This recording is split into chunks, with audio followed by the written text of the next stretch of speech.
یەکەتی نابینایانی کوردستان مەڵبەندی گشتی، سلێمانی شەقامی کانێسکان، نزیک مزگەوتی قامیشان، ژمارەی تەلەفۆن 312 ڕۆژی یەکشەممە، بەروار 24/4/2005. پەرتوکخانەی دەریای دەنگی، ناوی کتێب، خەرمانێک لە 1000 پرسیار. تۆمارکردنی دەنگ، هونەر، خوێندنەوەی هیران.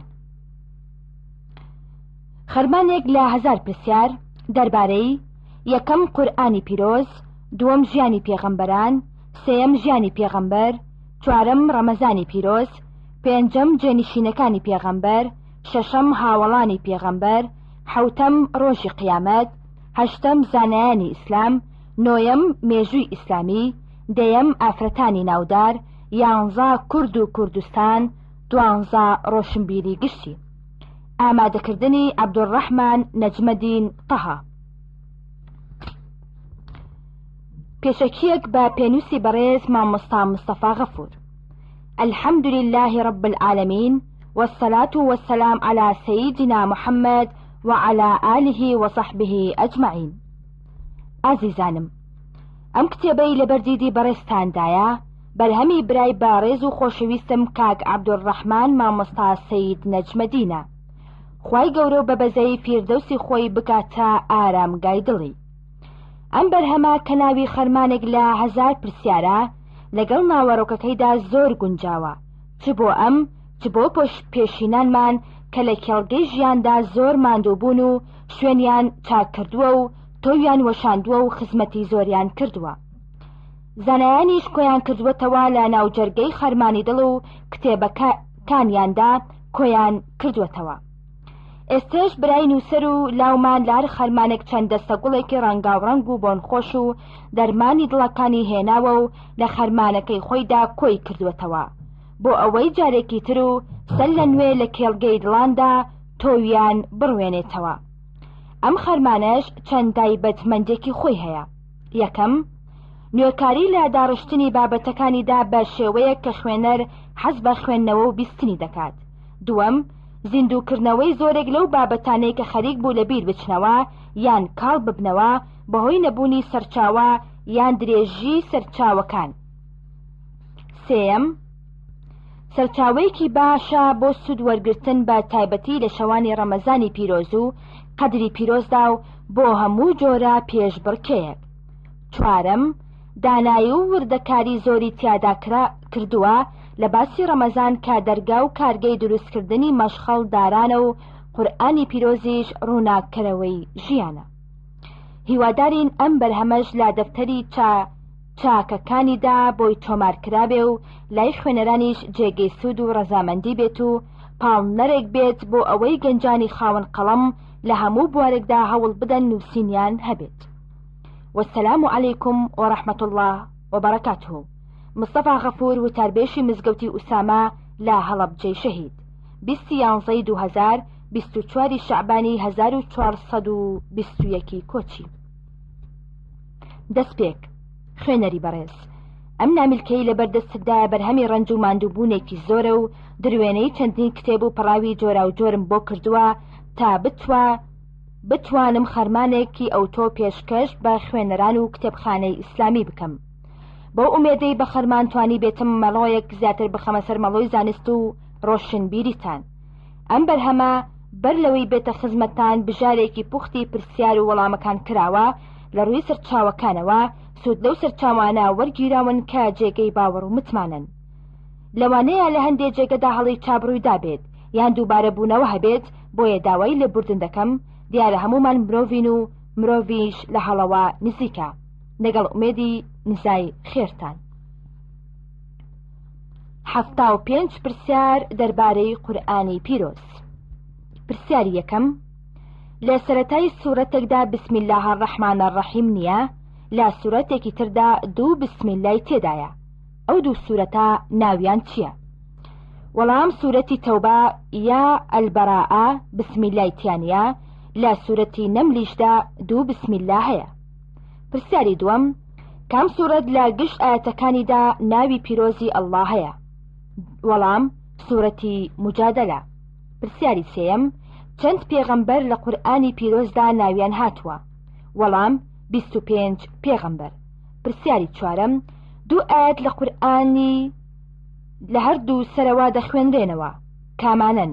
وەڵام یەکەم ڕەبوکە فەکەبەر سورەتی مدثر ئاەتی 3، دووەم کولفی فەلەک سورەتی ئەنبیا ئاەتی 33. پرسیاری پێنجەم، ئەو کتێبە ئاسمانیانەی لە قورئاندا ناویان هاتووە کامانن؟ وەڵام قورئان، تەورات، زەبور، ئینجیل، صحیف الإبراهیم. پرسیاری شەشەم، ئاەتی ويطعمون الطعام على حبة مسكينة ويتيمة وأسيرة إلى آية لەبارەی کێوە هاتووەتە خوارەوە؟ وەڵام عەلی کوڕی ئەبوو تاالب و فاتمەی خێزانی خۆیان لێ رازی بێت. پرسیاری حەوتەم، وشەی ئەسساعات لە قورئاندا بە مانای چی هاتووە؟ وەڵام بە دوو مانە، یەکەم ڕۆژی قیامەت، دووەم کاتێکی کەم لە زەمان. پرسیاری هەشتەم، چ سوورەتێک دوو سوژدەی تیلاوەی تێدایە؟ وەڵام بە پێی ئیمامی شافعی سوورەتی حەج ئاەتی 18 بۆ 77. پرسیاری نۆیەم، بە پێی ڕادەی هێواشی و پەلەی لە خوێندنەوەدا چەند جۆر خوێندنەوەی قورئان هەیە؟ وەڵام 3 جۆر: تەرتیل لەسەرخۆ، تەدویر مام ناوەندی، تەحدیر بە پەلە. پرسیاری دەیەم، ئەو مزگەوتانەی لە قورئانی پیرۆزدا ناویان هاتووە کامانن؟ وەڵام مەسجد الحرام، مەسجد الأقصى، مەسجد الضرار. پرسیاری 11، ئەو سوورەتە کامەیە گشت ئاەتەکانی بە پیتی سین کۆتایی هاتووە؟ وەڵام سوورەتی ناسا. پرسیاری 12، چەند جار ناوی پیرۆزی محەممەد لە قورئاندا هاتووە؟ وەڵام 4 جار. پرسیاری 13، سوورەتی بەنی نەظیر کام سوورەتەیە؟ وەڵام سوورەتی حەشر. پرسیاری 14، درێژترین ئاەتی قورئان کامەیە؟ وەڵام ئاەتی 282 سوورەتی بەقەرە، یا ئەیوهە الذین ئامنوا ئیذا تەداینتم بدین إلى آیە. پرسیاری 15، درێژترین سوورەتی قورئان و کورتترین سوورەت کامانن؟ وەڵام درێژترین سوورەت بەقەرەیە و کورتترین سوورەت کەوسەرە. پرسیاری 16، قورئانی پیرۆز بە چەند قۆناغێک هاتووەتە خوارەوە؟ ئەو قۆناغانە کامانن؟ وەڵام بە 3 قۆناغ هاتووەتە خوارەوە. یەکەم هاتنە خوارەوە بۆ لەوح المەحفوظ، دووەم لە لەوح المەحفوظەوە بۆ بەیت العەزا لە ئاسمانی دنیادا، سێیەم لە بەیت العەزا بۆ پێغەمبەر درود و سەلامی خوای لەسەر بێ. پرسیاری 17، ناوی کام لە ڕۆژەکانی هەفتا لە قورئانی پیرۆزدا هاتووە؟ وەڵام جومعە و ئەسەبت. پرسیاری 18، یەکەم سوورەت کە لە شاری مەدینە هاتووەتە خوارەوە کامەیە؟ وەڵام سوورەتی بەقەرەیە. پرسیاری 19، هاوڵێکی پێغەمبەر درود و سەلامی خوای لەسەر بێ لە قورئاندا ناوی هاتووە، ئەو هاوڵە بەڕێزە کێیە؟ وەڵام زەیدی کوڕی حارثەیە. پرسیاری 20، وشەی کەلا لە چەند جوزئی قورئاندا هاتووە؟ وەڵام تەنها لە 15 جوزئی دواییدا، واتە لە جوزئی 16 تاکو 30. پرسیاری 21، کام سوورەت لە دوای سوورەتی فاتحاوە هاتووەتە خوارەوە؟ وەڵام سوورەتی مەسد. پرسیاری 22، درێژترین وشە لە قورئانی پیرۆزدا کامەیە؟ وەڵام وشەی فەئەسقەیناکم و لە سوورەتی حەجر ئاەتی 22.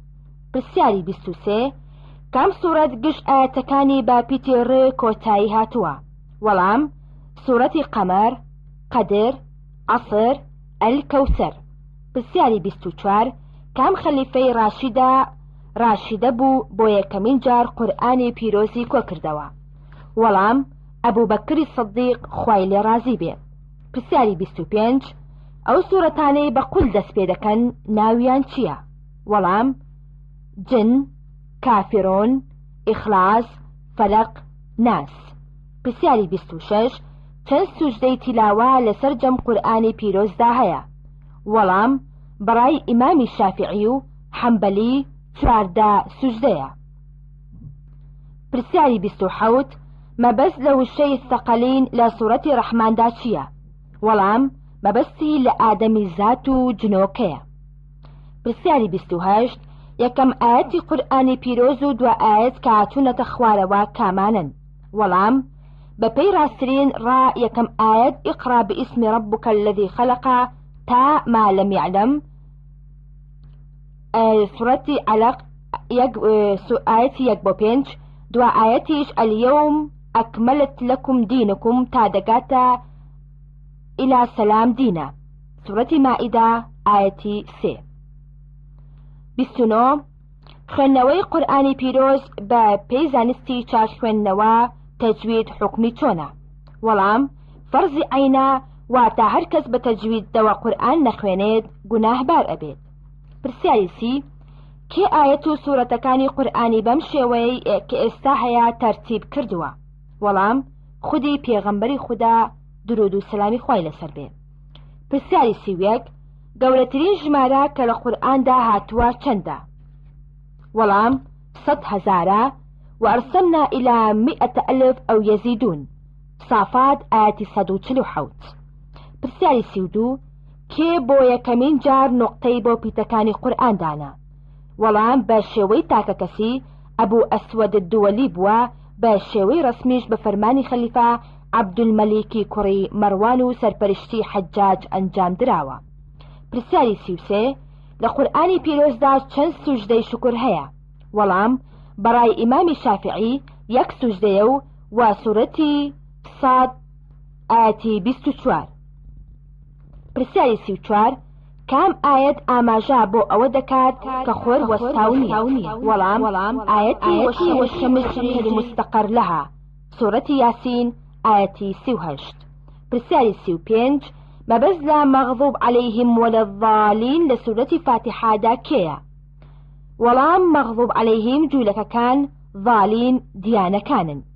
پرسیاری 36 سوورەتێک لە قورئاندا ناوی یەکێک لە 5 پایەکانی ئیسلامی لێنراوە، کامەیە؟ وەڵام سوورەتی حەجە.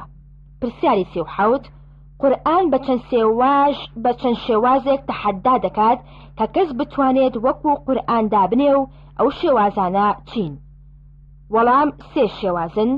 یەکەم بمثل هذا القورآن، دوم ب10 سورة مثله، سێم بسورة من مثله.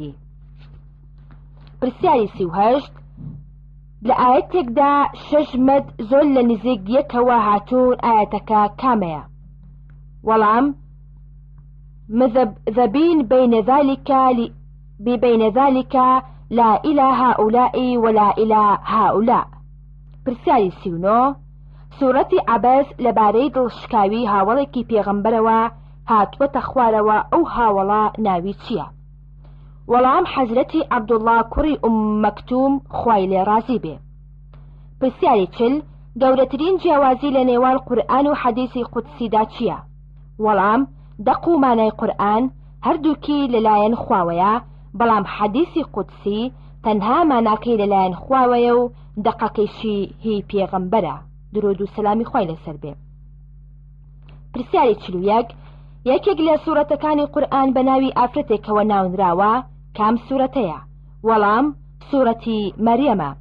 پرسیاری 42 سنەتە لە وەڵامی ئەلەیس الله بئەحکەم الحاکمین دا بڵێ چی؟ وەڵام سنەتە بڵێ بەلا وئنا على ذلك من الشاهدین. پرسیاری 43 ئەو ئاەتە پیرۆزە کامەیە کە هەر 28 پیتە هیجائیەکانی زمانی عەرەبی تێدایە؟ وەڵام آية محمد رسول الله والذين مع أشداء على الكفار رحماء بينهم الآية سورة فتح آية 29. پرسیاری 44 کام سورة لپیش سورة فاتحة دا هاتوتا خواروا؟ وەڵام سوورەتی مدثیر. پرسیاری 45 قورئانی پیرۆز چەند سوورەتە و بە ماوەی چەند ساڵ هاتووەتە خوارەوە؟ وەڵام 114 سوورەتە و بەپێی ڕاستترین بە 23 ساڵ هاتووەتە خوارەوە. پرسیاری 46 عومەری کوڕی خەتاب چ سوورەتێکی خوێندەوە و موسڵمان بوو؟ وەڵام سەرەتایی سوورەتی تەها. پرسیاری 47 کێیە لە قورئاندا خوای گەورە خۆی ناوی ناوە؟ وەڵام حەزرەتی یەحیا. پرسیاری 48 سەرەتای سوورەتی بەقەرە باسی 3 تاقم دەکات، ئەو تاقمانە کێن؟ وەڵام: یەکەم ئیمانداران، دووەم بێباوەڕان، سێیەم دووڕووەکان. پرسیاری 49: کراسەکەی یوسف 3 جار ڕۆڵی شایەتی بینیوە، باسییان بکە. وەڵام: یەکەم شایەتی درۆ، گورگ خواردنی یوسف، دووەم دڕانی لە پشتەوە، شایەتی لەسەر داوێن پاکی یوسف، سێیەم شایەتی لەسەر مانی یوسف بۆ باوکی و چاکبوونەوەی چاوی باوکی بە فەرمانی خودا. پرسیاری 50: ئەو قورئانەی ئەبوبەکری سەدیق خوای لە ڕازی بێ کۆی کردەوە، دوای خۆی لای کێ هەڵگیرا؟ وەڵام: دوای خۆی لای حەزرەتی عومەر بوو، پاشان لای دایکی مسلمانان حەفسا، اینجا لای حەزرەتی عوسمان. پرسیاری 51: چ ئاەتێک ئاماژە دەکات بۆ بەردەوام فراوانبوونی گەردون؟ وەڵام: وەسەما بەنەیناها بەیەدی وئینا لەمەوسوعون. پرسیاری 52: ناوی زاتی چەند فریشتەیەک لە قورئاندا هاتووە کامانن؟ وەڵام: جوبرائیل فریشتەی نیگا، میکائیل فریشتەی ڕۆزی، مالیک سەرۆکی پاسەوانانی دۆزەخ. پرسیاری 53: ئایەتەل کورسی کام ئایەتەیە؟ وەڵام: ئایەتی 255 بەقەرە: الله لا إله إلا هو الحي القيوم إلى آية. پرسیاری 54: ئایەتێک 3 جار لە سوورەتی مائیدەدا هاتووە، هەر جارە بە کۆتاییەکەوە، ئەو ئایەتە کامەیە؟ وەڵام: ئایەتی ومن لم يحكم بما أنزل الله فأولئك هم الكافرون، یاخود هم الظالمون، یاخود هم الفاسقون. پرسیاری 55: ئەوە کێیە کە بە ساوایی قسەی کردووە لە قورئاندا ناوی هاتووە؟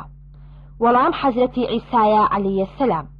پرسیاری 56: ئەو سوورەتە کامەیە لە دوای سوورەتی ناس هاتووەتە خوارەوە؟ وەڵام: سوورەتی ئیخلاس. پرسیاری 57: کام ئاەتە زۆرترین جار لە قورئاندا دووبارە بۆتەوە؟ وەڵام: ئایەتی فبأي الآلاء ربكما تكذبان، 31 جار هاتووە. پرسیاری 58: شەوانە کاتێ پێغەمبەر درود و سەلامی خوای لەسەر بێ دەچووە سەر جێگای خەو، سێ سوورەتی دەخوێندەوە و فوی دەکرد بە دەستیدا و اینجا دەستی دەهێنا بەسەر هەموو لەشیدا و ئەو کارەی 3 جار دەکرد. ئەو سوورەتانە کامانن؟ وەڵام: سوورەتی ئیخلاس، فەلەق، ناس. پرسیاری 59: چەند سوورەتێک بە ناوی پێغەمبەرانەوە ناونراون کامانن؟ وەڵام: سوورەتی یونس، هود، یوسف، ئیبراهیم، محەممەد، نوح. پرسیاری 60: سوورەتەکانی قورئان بەپێی درێژیان دەکرێن بە چەند بەشەوە؟ ئەو بەشانە ناویان چییە؟ وەڵام: 4 بەش: تەوال کە 7 سوورەتە درێژەکەی سەرەتای قورئانە، مەئون ئەو سوورەتانەیە کە 100 ئایەت یان تۆزێ زیاترن، مەثانی ئەو سوورەتانەیە کە لە 100 ئایەت کەمترن، مفەصەل سوورەتەکانی کۆتایی قورئانە لە حجرات تا ناس. پرسیاری 61: خوێندنی کام سوورەت بەرامبەر سێیەکی قورئانە؟ وەڵام: سوورەتی ئیخلاس. پرسیاری 62: پێغەمبەر درود و سەلامی خوای لەسەر بێ فەرموویەتی چەند سوورەتێ پیریان کردم، ئەو سوورەتانە کامانن؟ وەڵام: 5 سوورەتی پیرۆزن: هود، واقعە، مرسەلات، نیبا، تەکویر. پرسیاری 63: ئەو پیتە پچڕانەی کە لە سەرەتای هەندێک لە سوورەتەکانی قورئاندا هەن چەند و کامانن؟ وەڵام: ژمارەیان 14 پیتە، کۆ دەبنەوە و لە ڕستەی نەس حەکیم قاتع لەه السەر. پرسیاری 64: ناوی کام لە هۆزەکانی عەرەب لە قورئاندا هاتووە؟ وەڵام: هۆزی قوڕەیش لە سوورەتی قوڕەیشدا. پرسیاری 65: کام سوورەت هەموو ئاەتەکانی بە پیتی لام کۆتایی هاتووە؟ وەڵام: سوورەتی فیل. پرسیاری 66: قورئانی پیرۆز چەند ئاەت و چەند وشە و چەند پیتە؟ وەڵام: 6236 ئاەتە، 79000 وشەیە، 323,670 پیتە. پرسیاری 67 وشەی جەنەت و وشەی نار چەند جار لە قورئاندا هاتووە؟ وەڵام جەنەت 66 جار، وشەی نار 126 جار. پرسیاری 68 کام سوورەت ناوی سوورەتی ساهرەت و تامەتی لێنراوە؟ وەڵام سوورەتی نازعات. پرسیاری 69 لە قورئانی پیرۆزدا باسی چەند خەونێک دەکات کە بەڕاستی هاتوونەتە دی، ئەو خەونانە چین؟ وەڵام خەونی عەزیزی میسر بە مانگا و گرانیەوە، خەونی یوسف بە خۆر و مانگ و 11 ئەستێرە و کڕنوش بردنیان، خەونی هاوزیندانیەکانی یوسف بە چارەنووسی خۆیانەوە، خەونی پێغەمبەرمان درود و سەلامی خوای لەسەر بێ بەچوونە ناو مەککەوە. پرسیاری 7 ئەو پێغەمبەرە کێیە کە لە قورئاندا بە ناوی ذەلنون و صاحب الحوت ناوبراوە؟ وەڵام یونسی پێغەمبەر سەلامی خوای لەسەر بێ. پرسیاری 71 ئەو سوورەتە کامەیە کە لە دوا ئاەتیدا ناوی دوو پێغەمبەر هاتووە؟ وەڵام سوورەتی ئەعلا. پرسیاری 72 ئەو سوورەتە کامەیە بە ناوی میوەیەکەوە ناونراوە؟ وەڵام سوورەتی تین. پرسیاری 73 ئەو ئاەتە کامەیە کە لە ناو کەعبەدا هاتووەتە خوارەوە؟ وەڵام ئاەتی إن الله يأمركم أن تؤدوا الأمانات إلى أهلها، سوورەتی نیساء ئاەتی 58. پرسیاری 74 ئەو سوورەتەی ناوی بووکی قورئانی لێنراوە کام سوورەتەیە؟ وەڵام سوورەتی ڕەحمانە. پرسیاری 75 ئەو سوورەتە کامەیە گشت ئاەتەکانی بە پیتی دال کۆتایی هاتووە؟ وەڵام سوورەتی ئیخلاسە. 60 پرسیار دەربارەی ژیانی پێغەمبەری مەزن درود و سەلامی خوای لەسەر بێ. پرسیاری 1 هاشمی باپیرە گەورەی پێغەمبەر دوو ئیشی گەورەی لە ئەستۆدا بوو، ئەو ئیشانە چی بوون؟ وەڵام یەکەم ڕەفادەت ناندان بە حاجەکان، دووەم سەقایەت ئاودان بە حاجەکان. پرسیاری 2 کێ سەر لە نوێ بیری زمزمی دۆزیەوە و هەڵیدایەوە؟ وەڵام عەبدولموتەلیبی باپیری پێغەمبەر سەلامی خوای لێبێ. پرسیاری 3 بۆچی پێغەمبەر فەرموویەتی من کوڕی دوو کەسە سەربڕاوەکەم؟ وەڵام چونکە لەنەوەی حەزرەتی ئیسماعیل پێغەمبەرە و کوڕی عەبدوڵڵایە کە هەردووکیان کراون بە قوربانی، بەڵام لە ئەنجامدا لە بری ئیسماعیل بەرانێک و لە بری عەبدوڵڵاش 100 حوشتر کراوە بە قوربانی.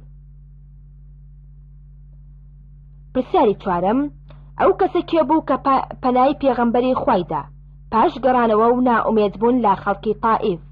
وەڵام مطعەمی کوڕی عودەی. پرسیاری 5 یەکەم مزگەوت کە لە مەدینەدا دروست کرا ڕۆ کوێ بوو؟ وەڵام ڕۆ بەیت المقەدەس بوو لە فەلەستین. پرسیاری 6 ناوی 5 پشتی پێغەمبەری ئازیز درود و سەلامی خوای لەسەر بێ بڵێ؟ وەڵام محەممەد کوڕی عەبدولموتەلیب، کوڕی هاشم، کوڕی عەبدولمەناف، کوڕی قوسەی. پرسیاری 7 عەبدولموتەلیبی باپیری پێغەمبەر سەلامی خوای لێبێ چەند کوڕی هەبوو؟ وەڵام 10 کوڕی هەبوو. پرسیاری 8 لە جەنگی بەدری گەورەدا چەند کەس لە بێ باوەڕان کوژران، ناوی دوان لە سەرانیان چی بوو؟ وەڵام 7 کەسیان لێ کوژرا، ئەبوو جەهل، ئومەیەی کوڕی خەلەف. پرسیاری 9 ئەو شەوەی پێغەمبەر درود و سەلامی خوای لەسەر بێ کۆچی کرد بۆ مەدینە کێ لە شوێنەکەیدا خەوت؟ وەڵام حەزرەتی عەلی کوڕی ئەبوو تالیب خوای لێ رازی بێ. پرسیاری 10 ئەو 3 کەسە ئیماندارەی لە جەنگی تەبوکدا خۆیان دواخست کێ بوون؟ وەڵام کەعبی کوڕی مالێک، مەرارەی کوڕی ڕەبیع، هیلالی کوڕی ئومەیە خوایان لێ رازی بێت.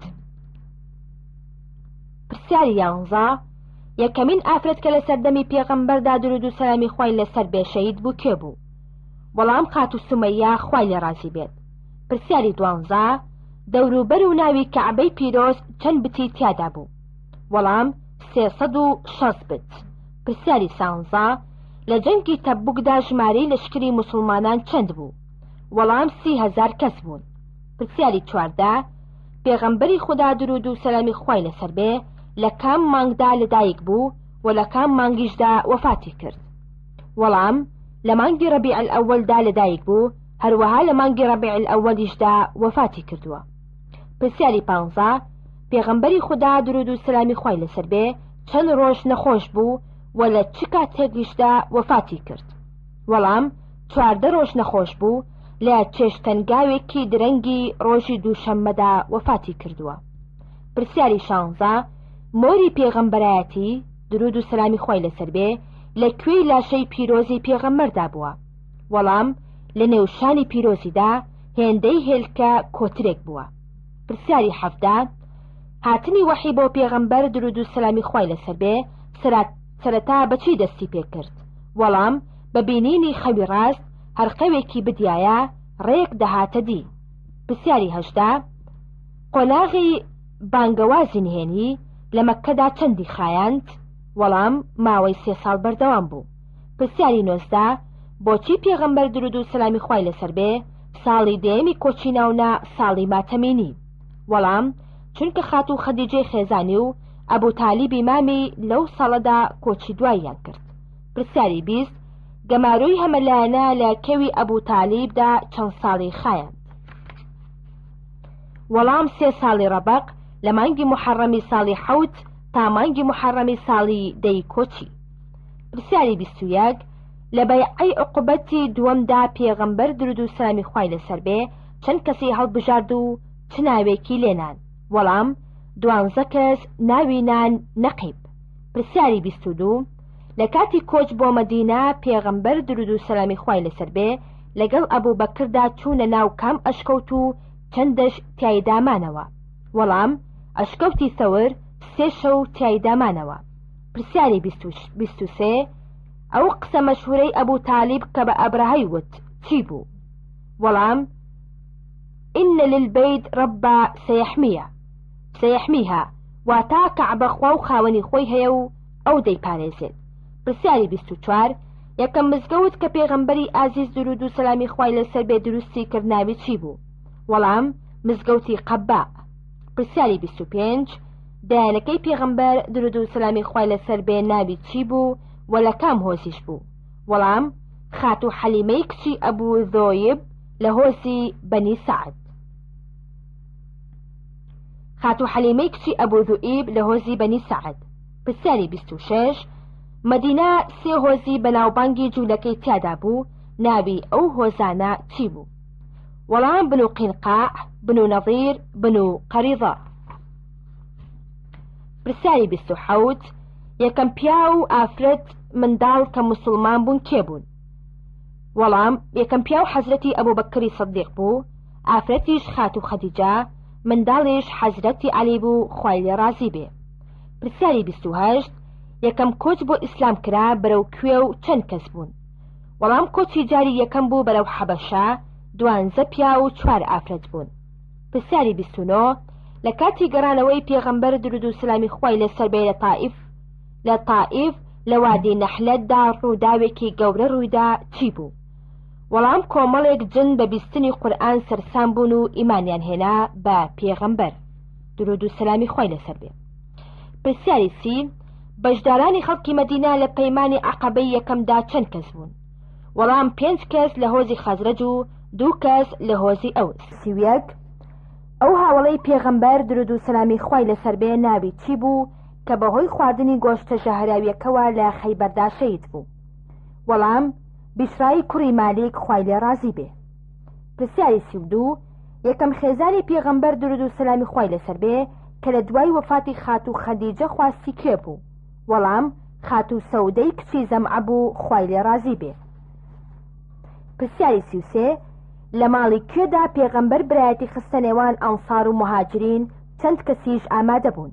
وەڵام لە ماڵی ئەنەسی کوڕی مالیک خوای لێ ڕازی بێت 90 کەس ئامادە بوون، نیوەیان ئەنسار و نیوەشیان مهاجر بوون. پرسیاری 34 ئەندازەی ئەشکەوتی حەڕا چەندە؟ وەڵام درێژیەکەی 4 مەتر قۆڵە، پانێکەشی 1 قۆڵ و لە 175. پرسیاری 35 کام هاوڵی پێغەمبەر درود و سلامی خوای لەسەر بێ خەوی بینی بە شێوازی بانگدانەوە؟ وەڵام عەبدوڵای کوڕی زەید خوای لێ ڕازی بێ. پرسیاری 36 ئەو شعرە کامەیە کە پێغەمبەر لە کاتی هەڵکەندنی خەندەقدا دەیفەرموو؟ وەڵام دەیفەرموو اللهم لا عيش إلى عيش الآخرة فاغفر للأنصار والمهاجرة. پرسیاری 37 هۆی هەڵگیرساندنی جەنگی موئتە چی بوو؟ وەڵام کاربەدەستێکی قەیسەری پاشای ڕۆم لە ناوچەی بەڵقا نامەبەرێکی پێغەمبەری شەید کرد. پرسیاری 38 پێغەمبەر درود و سەلامی خوای لەسەر بێ دوای دەرچوون لە مەدینە بۆ گرتنی کاروانەکەی ئەبوو سوفیان و پێش دەستپێکردنی دوو کەسی نارد هاوڵی کاروانەکە بزانن. هەواڵی کاروانەکە بزانن ئەو کەسانە کێ بوون؟ وەڵام بەسبەسی کوڕی ئامر و عودەی کوڕی ئەبوو دەغبا خوایان لێ ڕازی بێت. پرسیاری 39 پێغەمبەر درود و سەلامی خوای لەسەر بێ کە خاتوو خەدیجەی خواست تەمەنیان چەند بوو؟ وەڵام پێغەمبەر درود و سەلامی خوای لەسەر بێ تەمەنی 25 ساڵ بوو، خاتوو خەدیجەش 40 ساڵ بوو. پرسیاری 40 ئەو کەنیزەکەی بۆ یەکەمین جار لە دوای دایکی خۆی شیریدا بە پێغەمبەر درود و سەلامی خوای لەسەر بێ کێ بوو؟ وەڵام ناوی سۆیبە بوو، کەنیزەکی ئەبوو لەهەبی مامی پێغەمبەر بوو درود و سەلامی خوای لەسەر بێ. پرسیاری 41 کە کەعبە بەهۆی لافاوەوە ڕووخا ئەو وەستا بەنایە ناوی چی بوو کە سەر لە نوێ بە فەرمانی عەرەبەکان دروستی کردەوە؟ وەڵام وەستا باقومی ڕۆمی.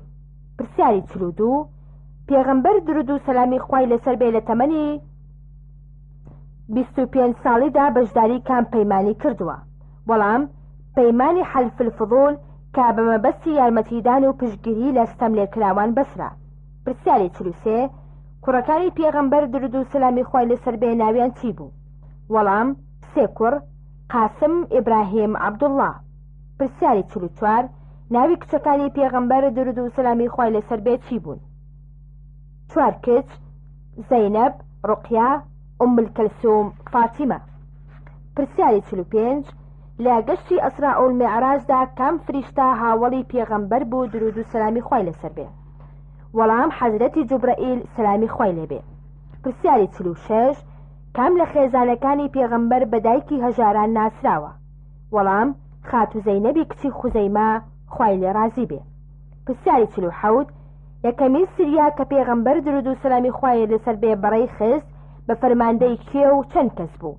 وەڵام سریەی سەیف البەحر بە فەرماندەی حەزرەتی حەمزە خوای لێ ڕازی بێت 30 کەس بوون. پرسیاری 48 ژمارەی لەشکری موسڵمانان و لەشکری بێباوەڕان لە جەنگی بەدردا چەند بوو؟ وەڵام لەشکری ئیسلام 314 کەس و لەشکری بێباوەڕان 1000 کەس. پرسیاری 49 ئەو هاوڵە بەڕێزە کێ بوو لە جەنگی ئوحوددا کە شەهید کرا فریشتەکان شۆردیان؟ وەڵام حەنظەلە خوای لێ ڕازی بێ. پرسیاری 50 چەند جار و لەکوێ سنگی پێغەمبەر درود و سەلامی خوای لەسەر بێ لەت کراوە؟ وەڵام 2 جار، یەکەم بە منداڵی لای دایانەکەی، دووەم لە شەوی میعراجدا. پرسیاری 51 لە ساڵی حەوتی کۆچیدا پێغەمبەر درود و سەلامی خوای لەسەر بێ نامەی نارد بۆ چەند پاشا و ئەمیرێک و بانگی کردن بۆ ئیسلام کێ بوون؟ وەڵام نەجاشی پاشای حەبەشە، موقەوقەسی پاشای میسر، کیسای پاشای فارس، جەیفەری پاشای عومان، منزیری کاربەدەستی بەحرین، هوزەی کاربەدەستی یەمامە، حارسی غەسانی کاربەدەستی دیمەشق. پرسیاری 52 بۆ کام جەنگ بوو پێغەمبەر درود و سەلامی خوای لەسەر بێ 3 کەسی دیاری کرد بە تەرتیب فەرماندەیی بکەن؟ ئەگەر هەر کامیان شەهید بوون فەرماندەکەیان کێ بوو؟ وەڵام جەنگی موئتە، فەرماندەکانیش زەیدی کوڕی حارسە، جعفەری کوڕی ئەبوو تالیب، عەبدوڵڵای کوڕی ڕەواحە خوایان لێ ڕازی بێ. پرسیاری 53 ئەو ژنە ناوی چی بوو کە لە خەیبەردا حەیوانێکی ژەهراوی کرد بۆ لە ناوبردنی پێغەمبەر درود و سەلامی خوای لەسەر بێ؟ وەڵام زەینەبی کچی حارث. پرسیاری 54 پێغەمبەر درود و سەلامی خوای لەسەر بێ گۆچانێکی بەخشی بە هاوڵێکی، ئەویش وەسیەتی کرد گۆچانەکە بخەنە ناو کفلەکەی ئەو هاوڵە کێ بوو؟ وەڵام عەبدوڵڵای کوڕی ئەنیس خوای لێ ڕازی بێت. پرسیاری 55 پێغەمبەر درود و سەلامی خوای لەسەر بێ کەی نارد بۆ شکاندنی بتی عوزا؟ وەڵام حەزرەتی خالیدی کوڕی وەلید خوای لێ ڕازی بێ. پرسیاری 56 کام وشانە لە پەیمانی دابڕیندا مۆرانە نەیخواردبوون؟ وەڵام وشەی بسمیک اللهم و هەموو ناوێکی پیرۆزی ئەڵڵاش. پرسیاری 57 ئەو دووڕ و منافقە کێ بوو کە بە سەرۆکی دووڕوەکان دەناسرا بەڵام کوڕەکەی هاوڵێکی بەڕێزی پێغەمبەر بوو درود و سەلامی خوای لەسەر بێ؟ عەبدوڵڵای کوڕی ئوبەی کوڕەکەی حەزرەتی عەبدوڵڵا بوو خوای لێ ڕازی بێ. پرسیاری 58 یەکەمین جەژنی موسڵمانان لە چ ساڵێکدا بوو؟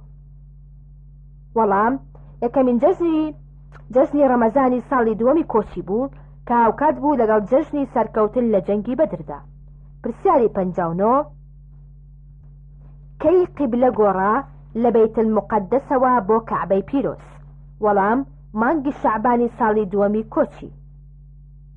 پرسیاری 60 کام لە منداڵەکانی پێغەمبەر درود و سەلامی خوای لەسەر بێ لە ژیانی پێغەمبەردا درود و سەلامی خوای لەسەر بێ وەفاتیان کردووە و کامیان کەوتونە تا دوای خۆی؟ وەڵام هەموو منداڵەکانی پێغەمبەر درود و سەلامی خوای لەسەر بێ پێش خۆی وەفاتیان کرد، بەڵام حەزرەتی فاتیمە 6 مانگ لە دوای خۆی وەفاتی کرد.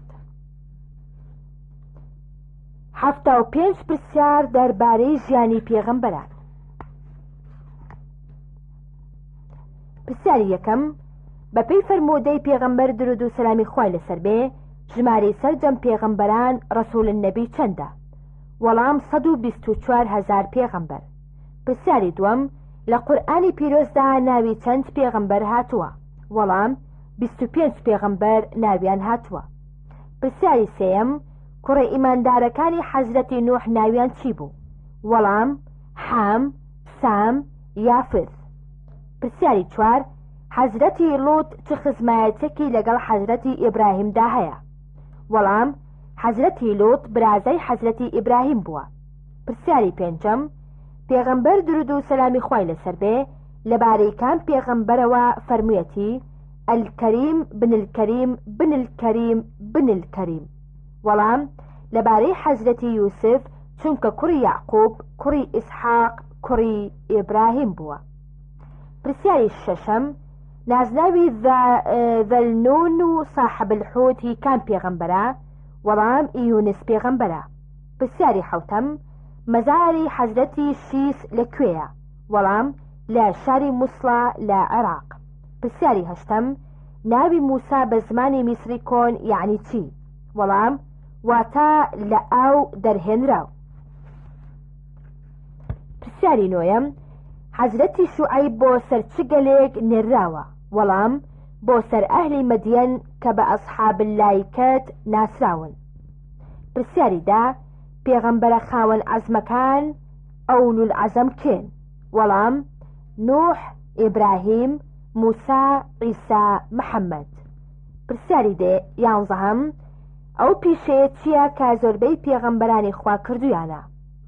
وەڵام پیشەی شوانیە. پرسیاری 12 کام پێغەمبەر براکەیش پشی پێغەمبەر بووە لەگەڵ خۆیدا؟ وەڵام حەزرەتی موسا براکەیشی ناوی حەزرەتی هارون بووە.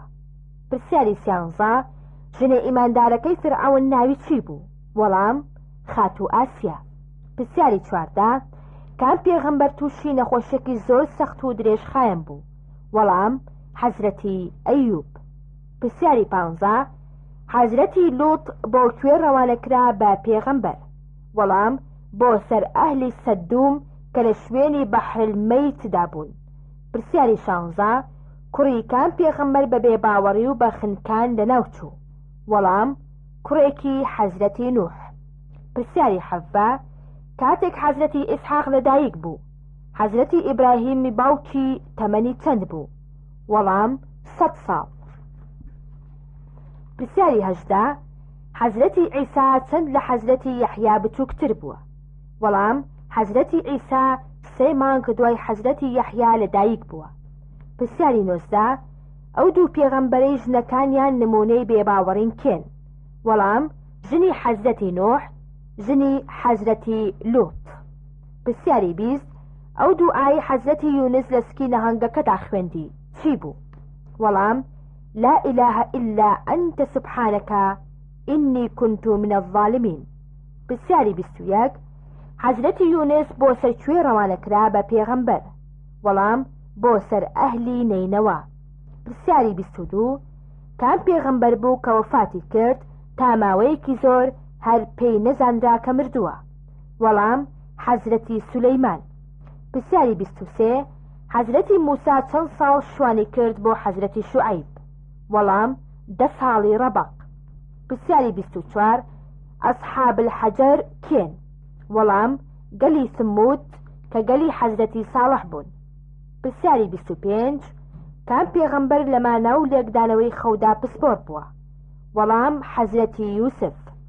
پرسیاری 26 کەشتەکەی حەزرەتی نوح لەکوێ نیشتەوە، وەڵام لە سەرکێوی جوودی لە نزیک شاری دیاربەکر لە کوردستانی تورکیا.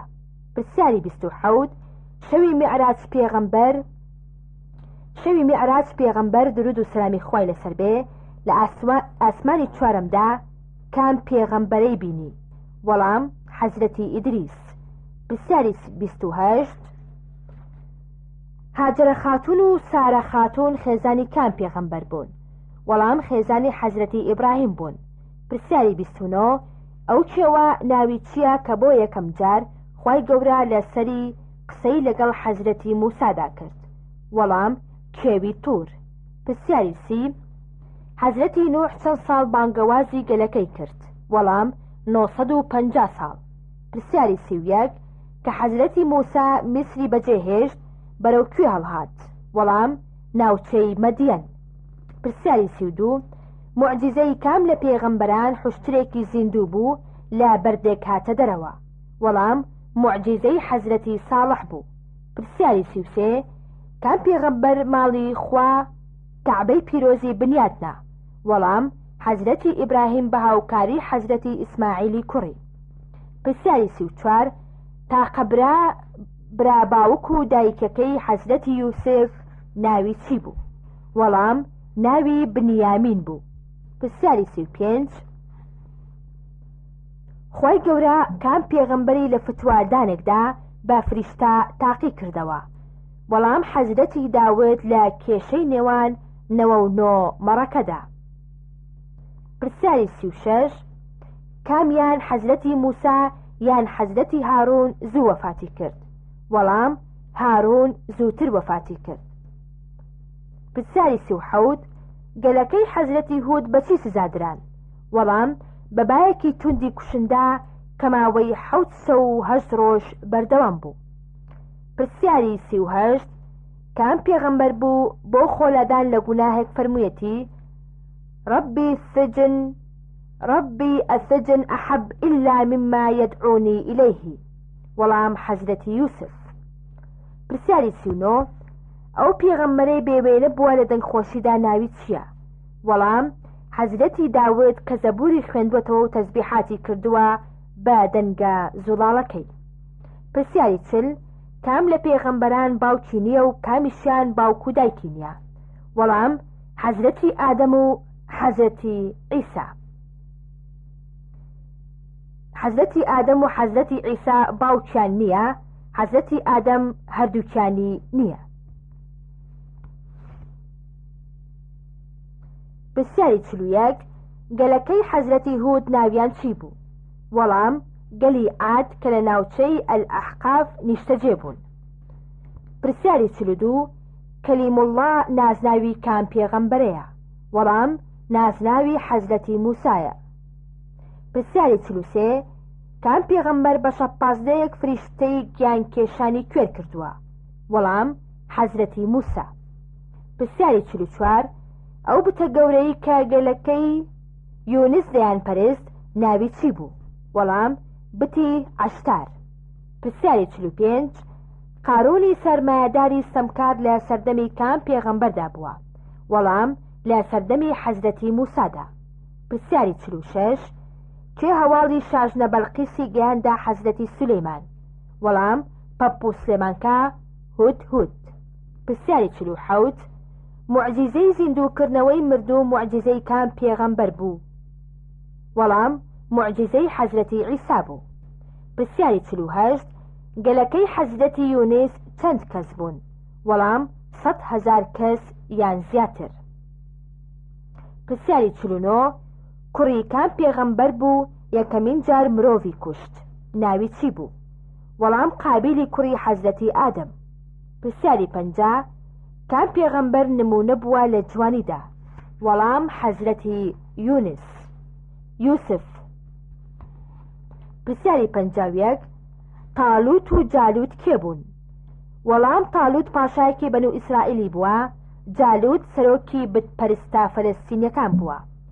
پرسیاری 52 کام پێغەمبەر بووە بۆ یەکەم جار کراسی زرێینی دروست کردووە؟ وەڵام حەزرەتی داوت. پرسیاری 53 ئەو دوعای حەزرەتی ئەیوب خوێندی لە کاتی نەخۆشیەکەیدا چی بوو؟ وەڵام ربي إني مسني الضر وأنت أرحم الراحمين. پرسیاری 54 کام پێغەمبەر بە شەپازەیەک پیاوێکی سەمکاری کوشتووە؟ وەڵام حەزرەتی موسا. پرسیاری 55 کام پێغەمبەر لە ترسی دەستدرێژیکردن بە ژنەکەی خۆیە وت ئەمە خوشکمە؟ وەڵام حەزرەتی ئیبراهیم بە خات و سارای ژنی مەبەستی خوشکی ئاینی بووە. پرسیاری 56 دایکی حەزرەتی ئیسماعیل ناوی چی بوو؟ و دایکی حەزرەتی ئیسحاق ناوی چی بوو؟ وەڵام خات و هاجەر دایکی ئیسحاقیش ناوی خات و سارە بووە. پرسیاری 57 ئەو پێغەمبەری خوا ئاگری بە تاو بڵێ سەداری بۆ ساردکردەوە کێ بوو؟ وەڵام حەزرەتی ئیبراهیم بوو. پرسیاری 58 ئەلیاس و یەسع پێغەمبەری کێ بوون؟ وەڵام پێغەمبەری بەنو ئیسرائیلی بوون. پرسیاری 59 کام پێغەمبەر لە قورئاندا باسکراوە کە زمانی گیاندارانی دەزانی؟ وەڵام حەزرەتی سولەیمان. پرسیاری 60 حەزرەتی یعقوب چاوە کوێرەکانی بەچی چاک بوونەوە؟ وەڵام بە کراسەکەی حەزرەتی یوسفی کوڕی. پرسیاری 61 یەکەم پێغەمبەر و دوا پێغەمبەر ناویان چی بوو؟ وەڵام یەکەم پێغەمبەر ئادەم، دوا پێغەمبەریش محەممەد. پرسیاری 62 نازناوی باوکی پێغەمبەران ئەبوو ئەنبیا هی کام پێغەمبەرە؟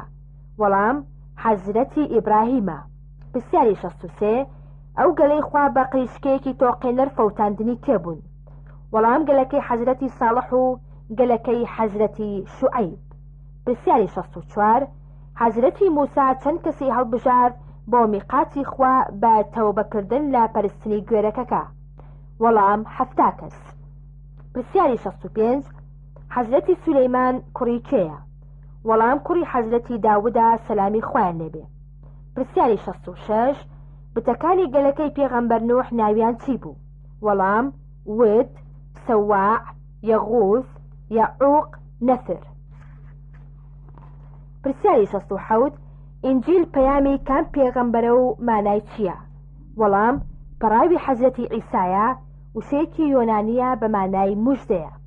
پرسیاری 68 حەزرەتی ئیسحاق چەند جار لە قورئاندا ناوی هاتووە؟ وەڵام 7 جار. پرسیاری 69 کێ مژدەیدا بە حەزرەتی مەریەم کە منداڵی دەبێت؟ وەڵام حەزرەتی جوبرائیل سەلامی خوای لێبێ. پرسیاری 7 حەزرەتی یوسف لە خەویدا شتانێک کوڕنووشیان بۆ دەبێت، ئەو شتانە چی بوون؟ وەڵام خۆر، مانگ، 11 ئەستێرە. پرسیاری 71 ئەو پێغەمبەرەی باوکی کراوە بە قوربانی، ئەو پێغەمبەرەی باوکی کردوێتی بە قوربانی ناویان چییە؟ یەکەم حەزرەتی محەممەدە، دووەم حەزرەتی ئیسماعیلە خوایان لێ رازی بێ. پرسیاری 72 معجزەی دەستی سپی یەدلبەیضا هی کام پێغەمبەر بووە؟ وەڵام حەزرەتی موسا. پرسیاری 73 کام پێغەمبەر بە ساوایی هاتووەتە قسەکردن؟ وەڵام حەزرەتی عیسا. پرسیاری 74 حەزرەتی ذوالکەفل کوڕی کام پێغەمبەر و خۆی ناوی چی بووە؟ خۆی ناوی بەشیر بووە، کوڕی حەزرەتی ئەیوب بووە. پرسیاری 75 لەو پێغەمبەرانەی ناویان لە قورئاندا هەیە چەندیان لەنەوەی حەزرەتی ئیبراهیمن؟ وەڵام 18 پێغەمبەریان لەنەوەی حەزرەتی ئیبراهیمن. 65 پرسیار دەربارەی ڕەمەزانی پیرۆز. پرسیاری یەکەم وشەی ڕەمەزان لە زمانی عەرەبیدا بە مانای چی؟ وەڵام واتە زۆر گەرم. پرسیاری دووەم، کام فەرموودەی پێغەمبەر درود و سەلامی خوای لەسەر بێ ڕەمەزان بە گەورەی مانگەکان ناو دەبات؟ وەڵام، سيد الشهور شهر رمضان وسيد الأيام يوم الجمعة، روى طبراني. پرسیاری سێ، ئەو دەواازەی باش کە تایبەتە بە ڕۆژ و گران ناوی چییە؟ وەڵام، دەواازەی ڕەیان واتە پاراو. پرسیاری چوار، لە ئیسلامدا چەند جۆر ڕۆژوو هەیە؟ وەڵام، 4 جۆر: واجب، سنەت، حرام، مەکروه. پرسیاری پێنجەم، کەی فەتحی شاری مەککەی پیرۆز کرا؟ وەڵام، دەی ڕەمەزانی ساڵی هەشتی کۆچی. پرسیاری شەشەم، کێ بتی عوزای شکاند و کەی بوو؟ وەڵام، خالیدی کوڕی وەلید 25 ڕەمەزانی ساڵی هەشتی کۆچی. پرسیاری حەوتەم، 2 ئاەت کە باسی شەوی قەدر بکەن. وەڵام، إنا أنزلنا في ليلة القدر، سورة قدر، إنا أنزلنا في ليلة المباركة، دخان، آية 3. پرسیاری هەشتەم، ڕۆژووی واجب چەند جۆری هەیە؟ وەڵام، 1 ڕۆژووی ڕەمەزان، 2 ڕۆژووی کەفارەت، 3 ڕۆژووی نەزر. پرسیاری 9، مەرجەکانی واجببوونی ڕۆژوو چییە؟ وەڵام، 3 مەرج: مسلمانیەتی، عاقڵیەتی، باڵق بوون. پرسیاری دەیەم، حکمی درەنگ پاشێوکردن چییە؟ وەڵام، سنەتە و خێریشی زیاترە. پرسیاری 11، کەی ئیسلام لە وڵاتی یەمەندا بڵاو بووە؟ وەڵام، لە مانگی ڕەمەزانی ساڵی دەی کۆچیدا. پرسیاری 12، سنەتە بەچی بەربانگ بکرێتەوە؟ وەڵام، هەتا بکرێت بە خورما. پرسیاری 13، یەوم الشک کام ڕۆژەیە؟ وەڵام، ڕۆژی 30 شەعبانە کە مانگ نەبیندێت. پرسیاری 14، چەند جۆر کەفارەتی ڕۆژ و شکاندن هەیە؟ وەڵام، 1 ئازادکردنی کۆیلا، 2 بە ڕۆژوو بوون، 3 خواردندان، ئەمانە بە پێی جۆری ڕۆژ و شکاندنەکە دەگۆڕێت. پرسیاری 15، کێ و کەی ئەندەلوس ڕزگار، کێ و کەیش ئەندەلوس ڕزگار کرا؟ وەڵام، تاریقی کوڕی زیاد، 28 ڕەمەزانی ساڵی 92 کۆچی. پرسیاری 16، مەبەست لە وشەی ڕۆح لە سوڕەتی قەدردا کێیە؟ وەڵام، جوبرەئیلە سەلامی خوای لێبێت. پرسیاری 17، حکمی پەلەکردن لە بەربانگکردنەوەدا چییە؟ وەڵام، سنەتە. پرسیاری 18، ڕووداوی عین جالوت بە فەرماندەی کێ بوو کەی ڕوودا؟ وەڵام، سوڵتان قوتس 15 ڕەمەزانی ساڵی 658 کۆچی. پرسیاری 19، کام دوعایا سنەتە شەوانی قەدر زۆر بخوێنرێت؟ وەڵام، اللهم إنك عفو تحب العفو فاعف عني، روى ترمزي. پرسیاری 20، بە چ عوزرێک مسلمان دەتوانێت بە ڕۆژوو نەبێت؟ وەڵام، سەفەر، نەخۆشی، پیری، سکپڕی، شیردان، ترسی مردن لە برسان یان چینوەتیدا، ناچارکردن بە زۆر بۆ ڕۆژوو شکاندن. پرسیاری 21، غەزای بەدری گەورە کەی ڕوودا؟ وەڵام، ڕۆژی هەینی 7 ڕەمەزانی ساڵی 2 کۆچی. پرسیاری 22، مانگی ڕەمەزان چۆن دیاری دەکرێت؟ وەڵام، بە بینینی مانگ ئەگەر سایەقە بوو کە نەبینرا بە تەواوکردنی 30 ڕۆژەی مانگی شەعبان. پرسیاری 23، یەکەم ئاەت ڕۆژوو فەرز کرا، بە کام ئاەتە ڕۆژوو فەرز کرا؟ وەڵام، يا أيها الذين آمنوا كتب عليكم الصيام كما كتب على الذين من قبلكم لعلكم تتقون، سورة بقرة آية 183. پرسیاری 24، کەی ڕۆژوی ڕەمەزان فەرز کرا لە سەر مسلمانان؟ وەڵام، دەی شەعبانی ساڵی 2 کۆچی لە دوای گۆڕینی قیبلە. پرسیاری 25، گەورەترین ڕووداو کە لە ڕەمەزاندا ڕوویدا چی بوو؟ وەڵام، هاتنە خوارەوەی قورئانی پیرۆز بۆ پێغەمبەر درود و سەلامی خوای لەسەر بێ.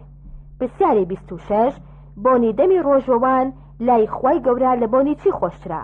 وەڵام، لە بۆنی میسک.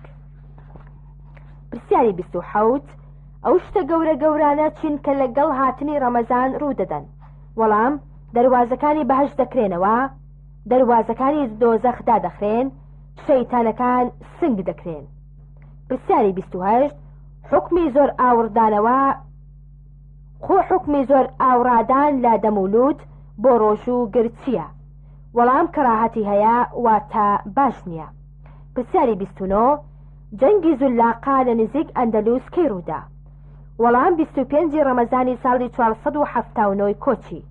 پرسیاری 30 کام فەرمودەی پێغەمبەر درود و سەلامی خۆی لەسەر بێ دەیسەلمێنێت ڕۆژ و مای تەندروستیە؟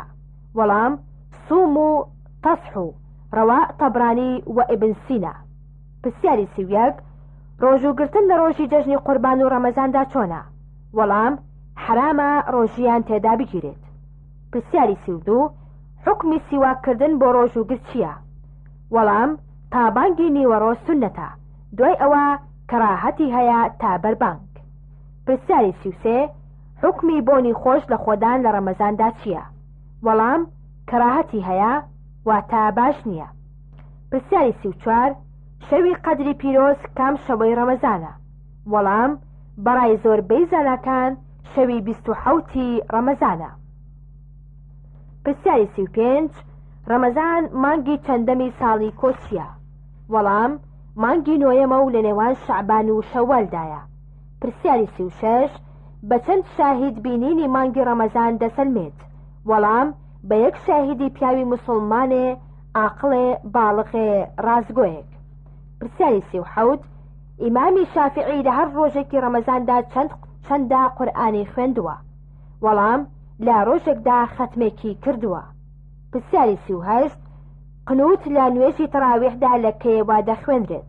وەڵام لە 15 ڕەمەزانەوە تا کۆتایی مانگەکە. پرسیاری 39 ئەو فەرمودەیە کامەیە دەیسەلمێنێت پارشێ و بەرەکەتی تایە؟ وەڵام تەسحەر فەئینە فی سحور بەرەکە، متفق عەلەیه. پرسیاری 40 ڕۆژوو گرتنی پێغەمبەر داود سەلامی خۆی لەسەر بێت چۆن بووە؟ وەڵام ڕۆژناڕۆژێک بە ڕۆژوو بووە. پرسیاری 41 کەی بتی لات شکێنرا؟ وەڵام ڕەمەزانی ساڵی نۆی کۆچی. پرسیاری 42 گەر بەربانگت لای کەسێک کردەوە سونەتە چی بڵێیت؟ وەڵام ئەفطر عندكم صائمون وأكل طعامكم البرار وصلت عليكم الملائكة. پرسیاری 43 فیدیەی ڕۆژوو لەسەر کێ واجبە؟ وەڵام ئەو کەسانەی عوزری شەرعیان هەیە و ڕۆژویان پێ ناگیرێت وەکو پیری کەنەفت. پرسیاری 44 ڕۆژووی یەومشێک حکمی چۆنە؟ وەڵام حرامە مەگەر کەسەکە ڕۆژوی فەرزی لەسەر بێت یاخود حاڵەتێکی تایبەتی ڕۆژوی سونەتی هەبێت و نەکرێت لێی لا بدات. پرسیاری 45 حکمی ڕۆژوگرتن بۆ ئافرەتێک لە بێنوێژیدا بێت چۆنە؟ وەڵام حرامە بە ڕۆژوو بێت. پرسیاری 46 چەند جار ناوی ڕەمەزان لە قورئاندا هاتووە و کام ئاەتە؟ وەڵام یەک جار، ئاەتی 185 سوورەتی بەقەرە. پرسیاری 47 ڕۆژەوان دوو شادی هەیە کامانن؟ وەڵام یەکەم خۆشی کاتی بەربانکردنەوە، دووەم خۆشی کاتی پاداش وەرگرتنەوەی لە قیامەتدا. پرسیاری 48 بۆ ڕزگارکردنی کەسێک لە خنکاندن لە ئاودا ئایا دروستە ڕۆژوەوان ڕۆژوەکەی بشکێنێت؟ وەڵام واجبە ڕۆژوەکەی بشکێنێت بۆ ڕزگارکردنی ئەو کەسە لە مردن. پرسیاری 49 دوعای بەربانکردنەوە چییە؟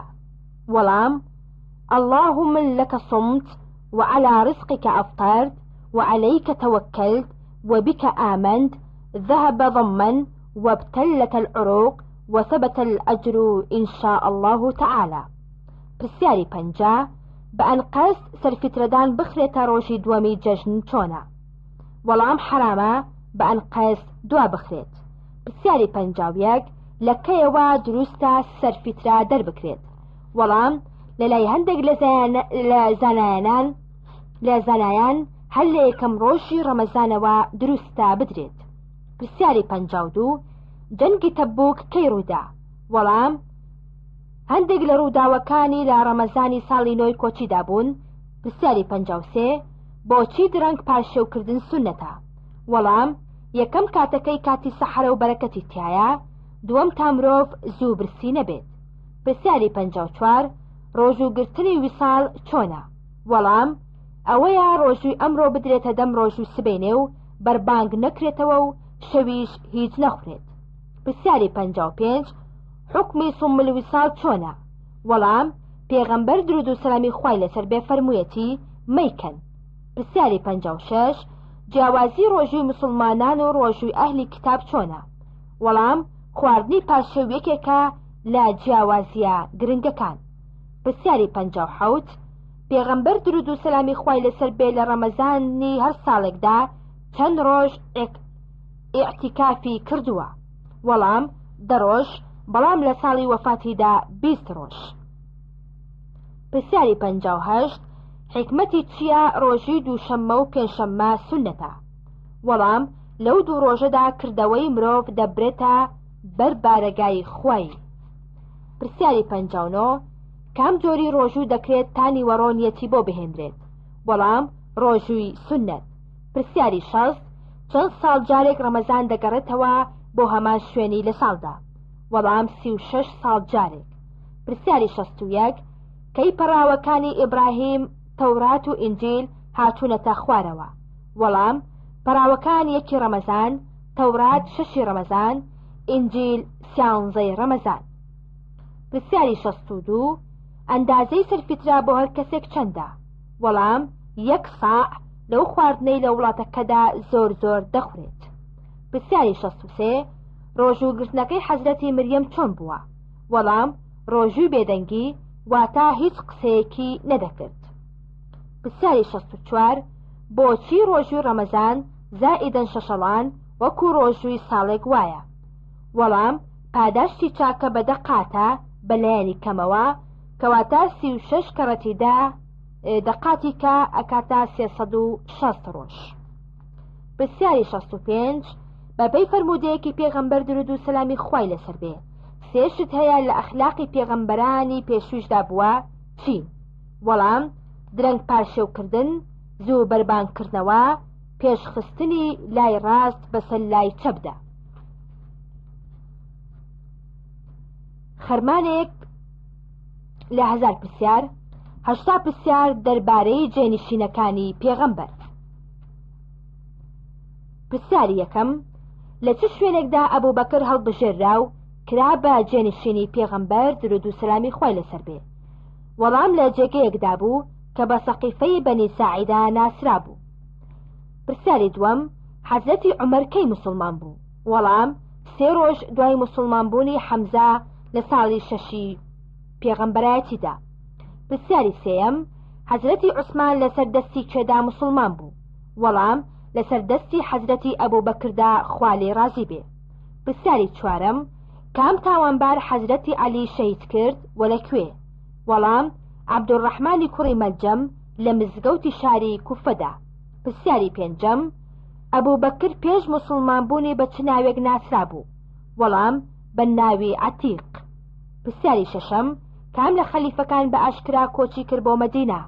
وەڵام حەزرەتی عومەری کوڕی خەتاب. پرسیاری حەوتەم نازناوی ئەمیرالموئمنین یەکەم جار بە کێ بەخشرا؟ وەڵام با حەزرەتی عومەر بەخشرا خوای لێ ڕازی بێ. پرسیاری هەشتەم ئەو دوو کچەی پێغەمبەر درود و سەلامی خوای لەسەر بێ کە ژنی حەزرەتی عوسمان بوون ناویان چی بوو؟ وەڵام ڕوقیە و ئومولکەلسوم. پرسیاری نۆیەم حەزرەتی عەلی لە تەمەنی چەند ساڵیدا موسڵمان بوو؟ وەڵام لە تەمەنی 10 ساڵیدا. پرسیاری دەیەم دواوتەی حەزرەتی ئەبوبەکر لە سەرمەرگیدا چی بوو؟ وەڵام دوعای تەوەفنی مسلمەن والحقنی بالصالحین. پرسیاری 11 کام خەلیفە بوو بەرواری ساڵی کۆچی داهێنا؟ وەڵام حەزرەتی عومەر بوو. پرسیاری 12 کێ حەزرەتی عومەری ناونا فاروق و بۆچی؟ وەڵام پێغەمبەر درود و سەلامی خوای لەسەر بێ ناوینا چونکە حەق و ناحەقی لە یەک جیا دەکردەوە. پرسیاری 13 حەزرەتی عومەر چەند منداڵی هەبوو؟ وەڵام 9 کوڕ و 5 کچی هەبووە. پرسیاری 14 نازناوی حەزرەتی عوسمان چی بوو بۆچی؟ وەڵام ذوالنورەین بوو چونکە پێغەمبەر درود و سەلامی خوای لەسەر بێ 2 کچی خۆی پێدا بوو. پرسیاری 15 پێغەمبەر درود و سەلامی خوای لەسەر بێ بە کام خەلیفەی فەرموو ئایا ڕازیت بەوەی تۆ بۆ من وەکو هارون وابیت بۆ موسا؟ وەڵام بە حەزرەتی عەلی فەرموو. پرسیاری 16 هەر لە سەرەتای موسڵمان بوونیەوە ئەبوو بەکر 5 کەسی لەگەڵ خۆی موسڵمان کرد. کێ بوو؟ عوسمانی بن عەفان، زوبێر، تەڵحا، عەبدوڕەحمانی بن عەوف، سعدی بن ئەبی وەقاس بوون. پرسیاری 17 کام خەلیفە بوو کە جەماعەتێکی نوێژی عەسری لە کیسچوو لە حەقیدا باخێکی بەخشی؟ وەڵام حەزرەتی عومەر بوو، خوای لێ رازی بێت. پرسیاری 18 کام خەلیفە بوو شەجەرەت ڕەضوانی بڕی بۆچی؟ وەڵام حەزرەتی عومەر بوو تا نەبێتە مەنزڵگەیەک بۆ شیرک. پرسیاری 19 فرمودەیەکی پێغەمبەر درود و سەلامی خوای لەسەر بێ لەبارەی گەورەی عومەرەوە بڵێ. وەڵام پێغەمبەر درود و سەلامی خوای لەسەر بێ فەرموویەتی إن الله تعالى جعل الحق على اللسان عمر وقلبه روى أحمد. پرسیاری 20 شێخ حەسەنی بەسری چ ناوێکی لە حەزرەتی عەلی ناوە؟ وەڵام ناوی نابوو دنیا نەویستی ڕەحبانی ئەم ئومەتە. پرسیاری 21 لە سەردەستی کام خەلیفەدا یەکەمین جەنگ لەگەڵ هەڵگەڕاوەکاندا ڕوویدا؟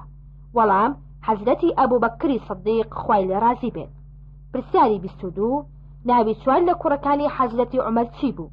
وەڵام عەبدوڵڵا، عەبدوڕەحمانی گەورە، ناوەنجی بچووک. پرسیاری 23 بەچیدا حەزرەتی عومەر زانی ئەبوو لؤلؤە نیازی خراپە لەگەڵیدا؟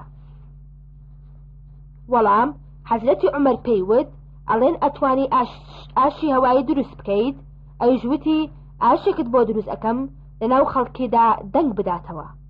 پرسیاری 24 کێ بوو یەکەمین جار مزگەوتی پێغەمبەری لە مەدینە گەورە کرد و فراوانتری کرد؟ وەڵام حەزرەتی عومەر. پرسیاری 25 حەزرەتی عومەر چەند کەسی دانا کە لە دوای خۆی خەلیفە یەکێک لەوانە بێت؟ وەڵام 6 کەس.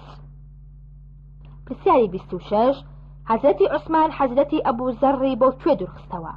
وەڵام بۆ ناوچەی زەبرا کە جێگەیەکی دوورە لە شاری مەدینەوە. پرسیاری 27 حەزرەتی عەلی کەی شەهید کرا؟ وەڵام لە نوێژی بەیانی ڕۆژی هەینی 18 ڕەمەزانی ساڵی چلی کۆچی لە تەمەنی 58 ساڵیدا. پرسیاری 28 پێغەمبەر درود و سەلامی خوای لەسەر بێ زاوای کام لە خەلیفەکان بوو؟ وەڵام زاوای حەزرەتی ئەبوبەکر و حەزرەتی عومەر بوو. پرسیاری 29 کام خەلیفە بوو لە وەفاتی پێغەمبەردا درود و سەلامی خوای لەسەر بێ فەرمووی خەڵکینا هەر کەس محەممەد دەپەرستێت ئەوە محەممەد مردووە، هەر کەسیش خوا دەپەرستێت ئەوە خوا ماوە و زیندووە. وەڵام حەزرەتی ئەبوبەکری سەدیق بوو. پرسیاری 30 کام خەلیفە سەرزەمینی ئیسلامی کرد بە چەند هەرێم و ویلایەت و ناوی هەندێکیان چی بوو؟ وەڵام حەزرەتی عومەر، ویلایەتی بەسرا، ویلایەتی کوفە، ویلایەتی فزگاگ، هەندێکی تریش. پرسیاری 31 حەزرەتی عومەر بە خوێندنی کام ئاەتی قورئانی پیرۆز موسڵمان بوو؟ وەڵام سەرەتای سوورەتی پیرۆزی تەها. پرسیاری 32 بۆچی حەزرەتی عوسمان لە غەزای بەدردا بەشداری نەکرد؟ وەڵام چونکە خاتوڕوقیەی خێزانی زۆر نەخۆش بوو. پرسیاری 33 شمشێرەکەی حەزرەتی عەلی ناوی چی بوو؟ وەڵام شمشێری زولفیقار. پرسیاری 34 کام لە خەلیفەکان زاوای پێغەمبەر بوو؟ وەڵام حەزرەتی عەلی و حەزرەتی عوسمان. پرسیاری 35 حەزرەتی عەلی پەیوەندی خزمەتی لەگەڵ پێغەمبەردا درود و سەلامی خوای لەسەر بێ چۆن بوو؟ وەڵام هەم ئامۆزای پێغەمبەر بۆ درود و سەلامی خوای لەسەر بێ و هەم زاواشی بوو. پرسیاری 36 کام خەلیفە خۆی ڕشاندەوە چونکە یەک پاوی گومان لێکرا و بە حرامی خستبووە دەمی؟ وەڵام حەزرەتی ئەبوبەکر بوو، خوای لێ رازی بێ. پرسیاری 37 زۆر جار قورئانی پیرۆز تەئیدی ڕاوبۆچوونی کام لە خەلیفەکانی کردووە؟ وەڵام حەزرەتی عومەر. پرسیاری 38 حەزرەتی عومەر بانگی لە کێ کرد لە وڵاتی خۆراساندا خوا بانگەکەی گەیاندە گوێی؟ وەڵام حەزرەتی ساریەت لە خۆراسانەوە گوێی لە هاوارەکەی عومەر بوو لە مەدینە. پرسیاری 39 کام خەلیفە بوو زۆر جار دەستی لە ئاگر نزیک دەخستەوە و دەیوت ئادەی بزانم سەبرت هەیە لەسەر ئاگر؟ وەڵام حەزرەتی عومەری کوڕی خەتاب خوای لێ رازی بێت. پرسیاری چل پێغەمبەر درود و سەلامی خوای لەسەر بێ کام خەلیفەی ناو ناوە یەکەم کۆچکەر بەڕێی خوادا دوای حەزرەتی لوت؟ وەڵام حەزرەتی عوسمانی کوڕی ئەفان خوای لێ رازی بێ. پرسیاری چل و یەک کام بیر بوو حەزرەتی عوسمان لە جوولەکەیەکی کڕی و بەخێر دای بە موسڵمانان؟ وەڵام بیری ڕووما لە شاری مەدینە. پرسیاری چل و دوو کەلیمەت الحەق كلمة الحق براد به الباطل فرمودەی کێیە؟ وەڵام فرمودەی عەلی کوڕی ئەبوو تالیبە خوای لێ رازی بێ. پرسیاری چل و سێ فرمودەی ئەگەر هەژاری پیاوێک بوایە ئەوا دەمکوشت هی کێیە؟ وەڵام فرمودەی حەزرەتی عەلیە. پرسیاری چل و چوار ئەو میراتی لە ئەبوو بەکر بەجێما چی بوو؟ وەڵام تەنها حوشترێک و عەبایەک و قاپێکی شیردۆشین. پرسیاری چل و پێنج کام خەلیفە بوو بۆ یەکەمین جار بەیت المالی داهێنا؟ وەڵام حەزرەتی عومەر خوای لێ رازی بێ. پرسیاری چل و شەش کام خەلیفە بوو بۆ یەکەمین جار سەلامی نوێژی بەدەنگی بەرزدایەوە؟ وەڵام حەزرەتی عومەر بوو. پرسیاری چل و حەوت کام خەلیفە لە نوێژی تەراویحی نیوەی دووەمی مانگی ڕەمەزاندا بۆ یەکەمین جار قنونی خوێند؟ وەڵام حەزرەتی عومەری کوڕی خەتاب. پرسیاری چل و هەشت مۆرە ئەنگوستیلەیەکەی پێغەمبەر درود و سەلامی خوای لەسەر بێ لای کام لە خەلیفەکان بزر بوو؟ وەڵام لە دەستی عوسمانی کوڕی عەفان کەوتە بیری ئەریسەوە. پرسیاری چل و نۆ جەنگی سەفین و جەنگی جەمال لە سەردەمی کام خەلیفەدا بوو؟ وەڵام لە سەردەمی حەزرەتی عەلیدا بوو. پرسیاری پەنجا ئەوانەی حەزرەتی عوسمان قورئانەکەی پێنووسینەوە کێ بوون؟ وەڵام زەیدی بن ثابت، عەبدوڵای بن زوبەیر، عەبدوڕەحمانی بن حارثە، سەعید بن عاص. پرسیاری پەنجا و یەک لەشکری دەریایی ئیسلامی بۆ یەکەمین جار لەلایەن کێوە دامەزرا؟ وەڵام لەلایەن حەزرەتی عوسمانەوە بووە. پرسیاری پەنجا و دوو کام جوولەکە بوو لە سەردەمی عوسماندا سەری ئاشوب و فیتنەگێڕی بوو؟ وەڵام عەبدوڵای کوڕی سەبەع بوو. پرسیاری پەنجا و سێ کام خەلیفە بوو بۆ یەکەمین جار نوێژی تەراویحی کرد بە جەماعەت؟ وەڵام حەزرەتی عومەری کوڕی خەتاب بوو. پرسیاری پەنجا و چوار بەپێی کام فەرمودەی پێغەمبەر درود و سەلامی خوای لەسەر بێ عوسمان هاوڵی پێغەمبەرە لە بەهەشدا؟ وەڵام لكل النبي في جنة رفيق ورفيقي في جنة عثمان. پرسیاری پەنجا و پێنج کام خەلیفە بە منداڵی لە ماڵی پێغەمبەردا درود و سەلامی خوای لەسەر بێ ژیاوە؟ وەڵام حەزرەتی عەلی لە تەمەنی 6 ساڵیەوە. پرسیاری پەنجا و شەش بۆچی بۆ خەلیفەکانی تر دەوترێت رەضی الله عنه بەڵام بۆ حەزرەتی عەلی دەوترێت کەرەمە الله وەجهە؟ وەڵام چونکە هەرگیز لە ژیانیدا کڕنووشی بۆ بت نەبردووە. پرسیاری پەنجا و حەوت کە پێغەمبەر درود و سەلامی خوای لەسەر بێ برایەتی خستە نێوان موسڵمانەکانەوە کەی هەڵبژارد بۆ برایەتی خۆی؟ وەڵام حەزرەتی عەلی. پرسیاری پەنجا و هەشت کام خەلیفە لە سەرەمەرگی پێغەمبەردا درود و سەلامی خوای لەسەر بێ ئیمامەتی نوێژی کرد بۆ موسڵمانان؟ وەڵام حەزرەتی ئەبوو بەکر. پرسیاری پەنجا و نۆ لە کام ساڵدا حەزرەتی عومەر بەسکی خۆی وت بقۆڕێنە تا خەڵک نەبوژێتەوە جگە لە زەید هیچی تر نییە بدەمێ؟ وەڵام لە ساڵی گرانی ڕەمادەتدا بوو. پرسیاری شەست لە بەیعەت الرەضواندا پێغەمبەر درود و سەلامی خوای لەسەر بێ لە جیاتی کام خەلیفە خۆی بەیعەتی بەخۆیدا؟ وەڵام لە جیاتی حەزرەتی عوسمان دەستێکی خۆی خستە ناو دەستەکەی تری خۆی. پرسیاری شەست و یەک ئەو دوو پاشا ساسانیا لە سەردەمی حەزرەتی عوسماندا کوژران کێ بوون؟ وەڵام پاشا یەزد و جورد بوون. پرسیاری شەست و دوو کام خەلیفە بوو پێغەمبەر درود و سەلامی خوای لەسەر بێ دوعای کرد کە خوا هیدایەتی بدات؟ وەڵام حەزرەتی عومەر بوو. پرسیاری شەست و سێ کە پێغەمبەر درود و سەلامی خوای لەسەر بێ کۆچی کرد بۆ ئەو شەوە کام خەلیفە لە جێگەکەیدا خەوت؟ وەڵام حەزرەتی عەلی شێری خودا. پرسیاری شەست و چوار کام خەلیفە لە هەمووان بە شەرمتر بووە و فریشتەکانیش شەرمیان لێ کردووە؟ وەڵام حەزرەتی عوسمان خوای لێ رازی بێت.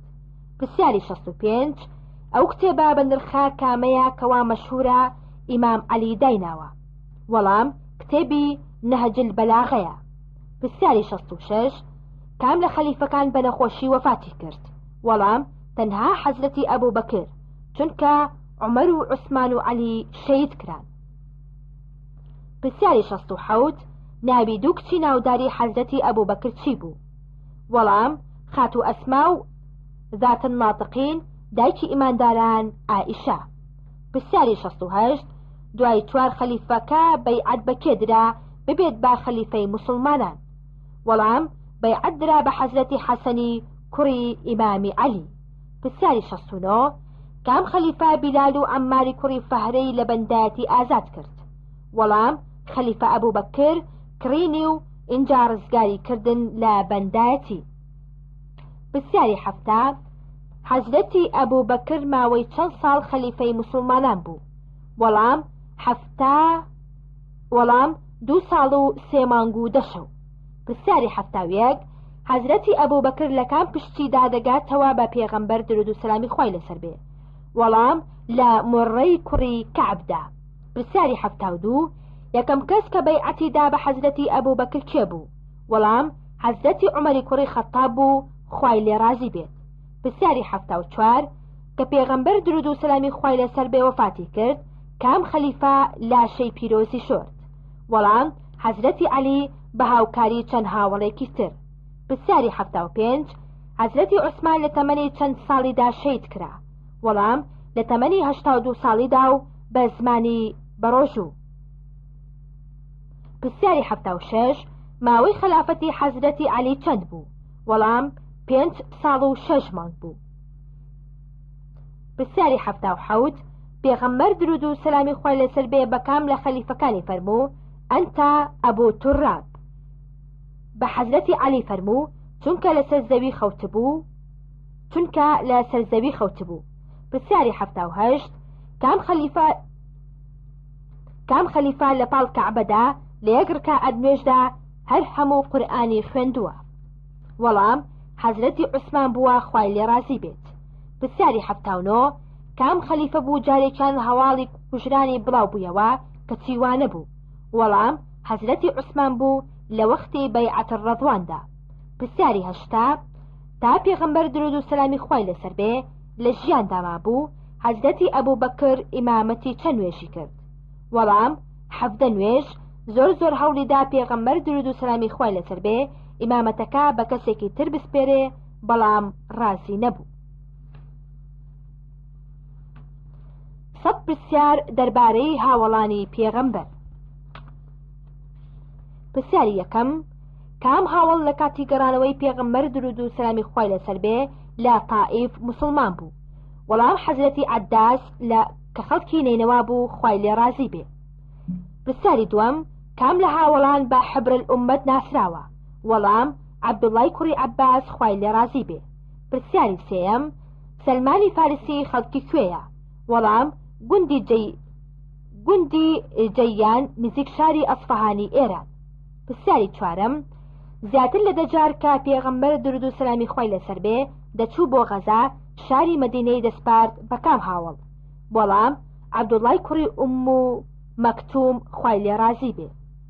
پرسیاری 5 ئەبوو عوبەیدەی جەڕاح لەسەر دەستی کێ موسڵمان بوو؟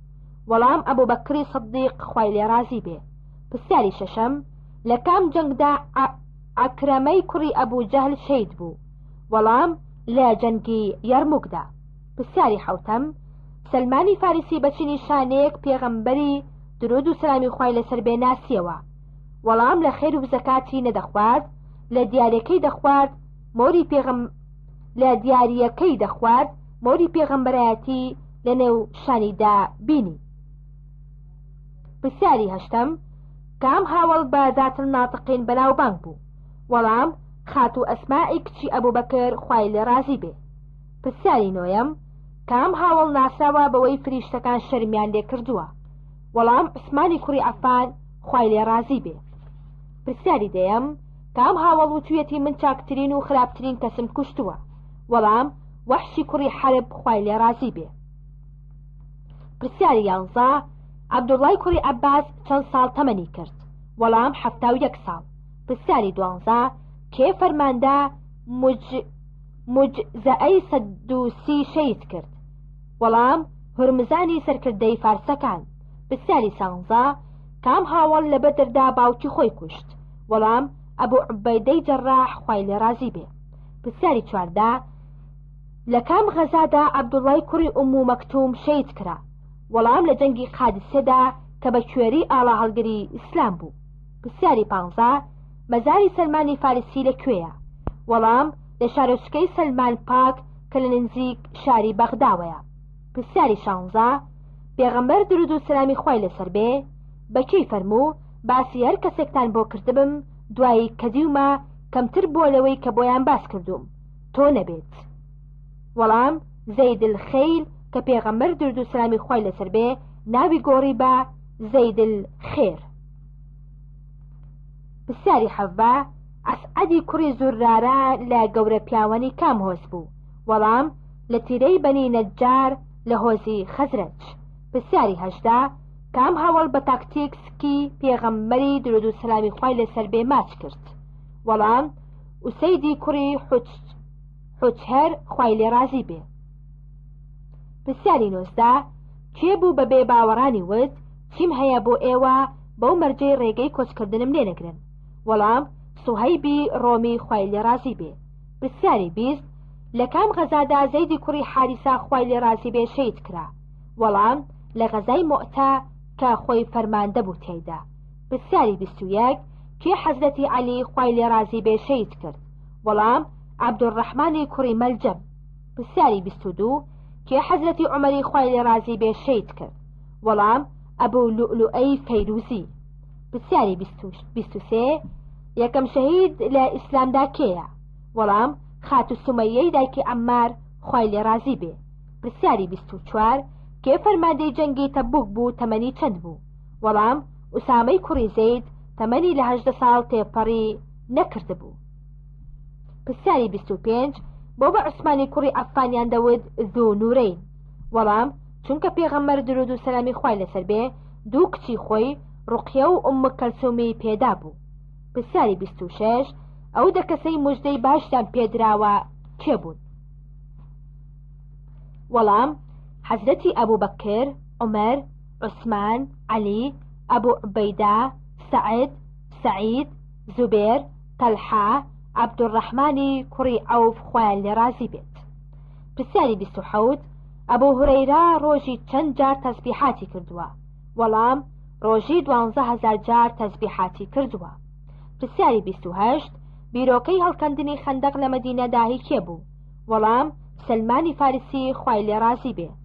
پرسیاری 29 پێغەمبەر درود و سلامی خوای لەسەر بێ بەکەی فەرموو مەرحەبا بمن عاقبتی فیه ربی؟ وەڵام عەبدوڵڵای کوڕی ئومە مەکتوم خوای لێ رازی بێ. پرسیاری 30 کێ یەکەمین کەس بوو لە گۆڕستانی بەقەیعی پیرۆز نێژرا؟ وەڵام عوسمانی کوڕی مەزعون خوای لێ رازی بێ. پرسیاری 31 کە پێغەمبەر درود و سەلامی خوای لەسەر بێ گەیشتە مەدینە لای دایە ماڵی کام هاوڵ؟ وەڵام ئەبوو ئەیوبی ئەنساری خوای لێ رازی بێ. پرسیاری 32 کەی ئەبوو سوفیان و عەباسی مامی پێغەمبەر موسڵمان بوون؟ وەڵام لە کاتی فەتحی مەککەی پیرۆزدا. پرسیاری 33 لە ئوحوددا ئاڵای موسڵمانان بەدەستی کام هاوڵەوە بوو؟ وەڵام موسعەبی کوڕی عومەیر خوای لێ رازی بێ. پرسیاری 34 کام هاوڵ گەر جەماعەتی عیشای لەدەست بچوایە ئیتر لە بریدا ئەو شەوە تا بەیانی عیبادەتی دەکرد؟ وەڵام عەبدوڵڵای کوڕی عومەری خەتاب خوای لێ رازی بێ. پرسیاری 35 پێغەمبەر درود و سەلامی خوای لەسەر بێ بەکەی فەرموو مەرحەبەن بالڕاکب المهاجر؟ وەڵام ئێکرەمەی کوڕی ئەبوو جەهل خوای لێ رازی بێ. پرسیاری 36 کام هاوڵ بتی عوزای شکاند؟ وەڵام خالیدی کوڕی وەلید خوای لێ رازی بێ. پرسیاری 37 کام هاوڵ بە ئەمین الئومە ناسراوە؟ وەڵام ئەبوو عوبەیدەی جەڕاح خوای لێ رازی بێ. پرسیاری 38 ئەنەسی کوڕی مالیک ماوەی چەند ساڵ خادمی پێغەمبەر بوو، درود و سەلامی خۆی لەسەر بێ. وەڵام ماوەی 10 ساڵ لە تەمەنی 10 ساڵی تا 20 ساڵی. پرسیاری 39 دوای لە ناسناوەکانی ئیمامی عەلی خۆی لێ ڕازی بێت چییە؟ وەڵام شێری خودا ئەبوو تەراب. پرسیاری 40 لە سەردەمی کام خەلیفەدا کوردستان ڕزگار کرا؟ وەڵام عومەری کوڕی خەتاب خۆی لێ ڕازی بێت. پرسیاری 41 یەکەمین بەندا کە موسڵمان بوو کێ بوو؟ وەڵام بیلالی حەبەشی خۆی لێ ڕازی بێت.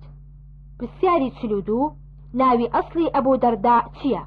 وەڵام عومەیری کوڕی مالیک خۆی لێ ڕازی بێت. پرسیاری 43 ناوی کام هاوڵ بڕاشکاوی لە قورئاندا هاتووە؟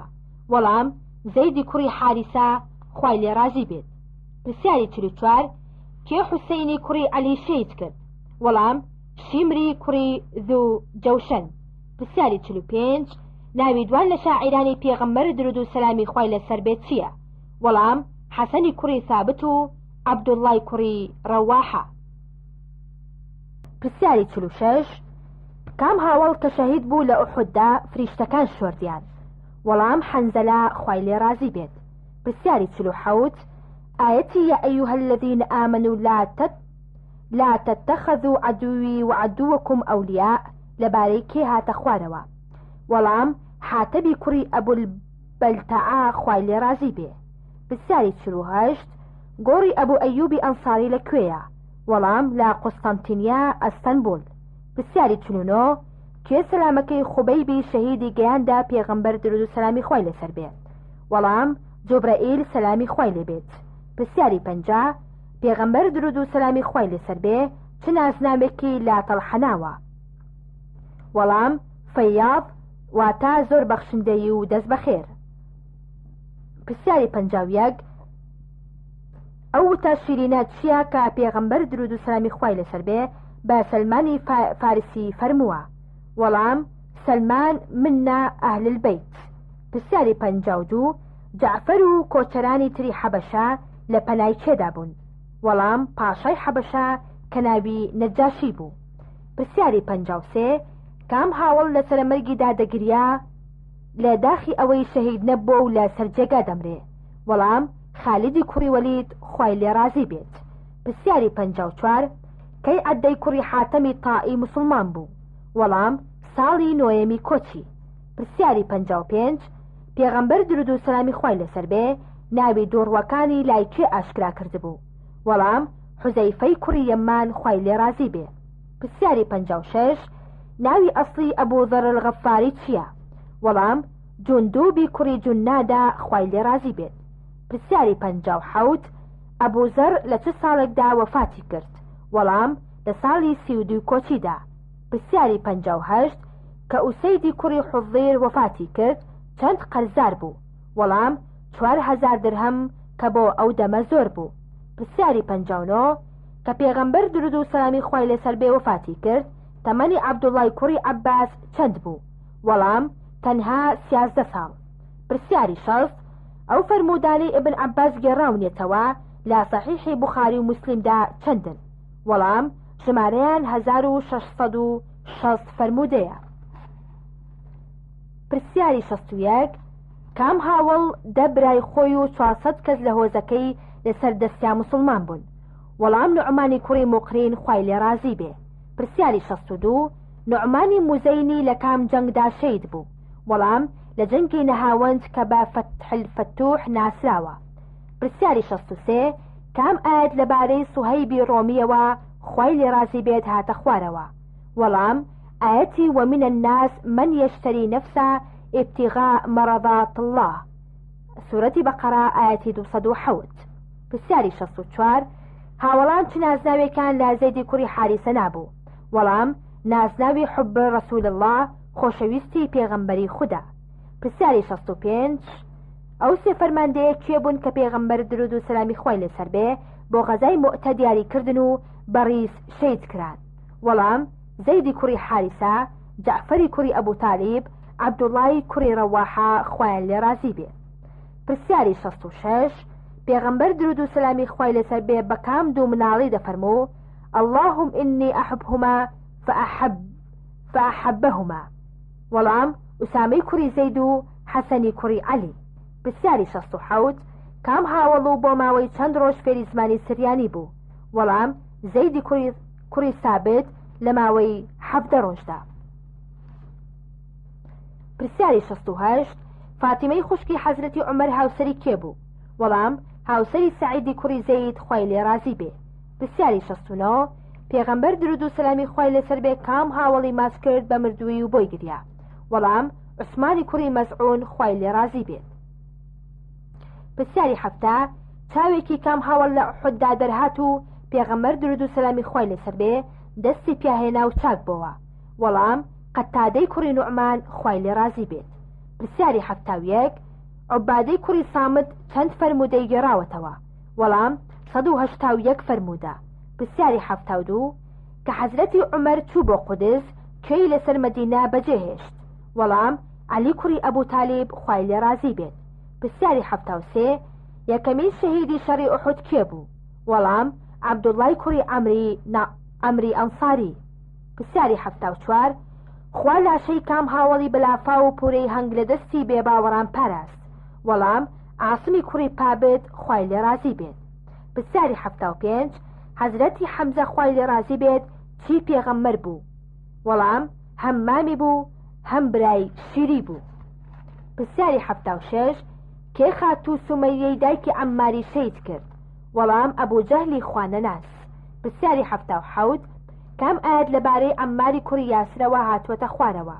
وەڵام إلا من أكره وقلبه مطمئن بالإيمان آياتي سورة نحل آياتي 106. پرسیاری 78 کێ بیلالی حەبەشی لە بەندایەتی ڕزگار کرد؟ وەڵام ئەبوو بەکری صدیق خوای لێ رازی بێت. پرسیاری 79 هاوڵان لە سەرەتای بانگەوازدا لەکوێ کۆ دەبوونەوە؟ وەڵام لە ماڵی ئەرقەمی کوڕی ئەبوو ئەرقەم لە مەککە. پرسیاری 80 کێ لە جەنگی ئوحوددا ئەبوو جەهلی کوشت؟ وەڵام دوو گەنج بەناوی معازی کوڕی عەمر معازی کوڕی ئەفراو کوشتیان. پرسیاری 81 سەرکردەی تر هاوێژەکانی سەرکەوی ئوحود کێ بوون؟ وەڵام عەبدوڵڵای کوڕی جوبەیر خوای لێ رازی بێت. پرسیاری 82 کام هاوڵ یەکەم بانگبێژە لە ئیسلامدا؟ وەڵام بیلالی حەبەشی خوای لێ رازی بێت. پرسیاری 83 سیان لە نووسەرانی وەحی کێن؟ وەڵام زوبێری کوڕی عەوام مەعاویەی کوڕی ئەبوو سوفیان عەمری کوڕی ئاس. پرسیاری 84 ئەو سێ هاوڵا بێ عوزر لە تەبوکدا بەجێماون کێ بوون؟ وەڵام کەعبی کوڕی مالیک هیلالی کوڕی ئومەیە مەرارەی کوڕی ڕەبیع. پرسیاری 85 کام هاوڵ لەگەڵ پێغەمبەردا درود و سەلامی خوای لەسەر بێ لەگەڵ یابوو کاتێک چوو بۆ تائیف؟ وەڵام زەیدی کوڕی حارسە خوای لێ رازی بێ. پرسیاری 86 جعفەری کوڕی ئەبوو تالیب و هاوڵانی کەی لە حەبەشە گەڕانەوە؟ وەڵام لە کاتی فەتحی قەڵای خەیبەردا گەیشتنەوە ناو مەدینە. پرسیاری 87 کام هاوڵ دوعای کرد بە شەهیدی سکی بدڕێ و پارچە پارچە بکرێ لەبەر خوا؟ وەڵام عەبدوڵڵای کوڕی جەحش بوو خوا دوعاکەی گیرا کرد و لە جەنگی ئوحوددا شەید کرا. پرسیاری 88 کام هاوڵ لە فەتحی مەکەدا بۆ کوشتنی پێغەمبەر هات کەچی موسڵمان بوو؟ وەڵام فەزالەی کوڕی عومەیر خوای لێ رازی بێت. پرسیاری 89 باوکی کام هاوڵ بوو سەرۆکی دووڕوەکان بوو؟ وەڵام عەبدوڵڵای کوڕی ئوبەی. پرسیاری 90 کەی سوراقی کوڕی مالیک ئیمانی هێنا؟ وەڵام لەو کاتەدا کە پێغەمبەر درود و سەلامی خوای لەسەر بێ لە ڕێگای کۆچەکەیدا بوو بۆ مەدینە. پرسیاری 91 موسعەبی کوڕی عومەیر کەی شەهید بوو؟ وەڵام لە جەنگی ئوحوددا لە ساڵی کۆچی. پرسیاری 92 کام هاوڵ شەل بوو زۆر داوای بەشداری جەنگی ئوحودی کرد؟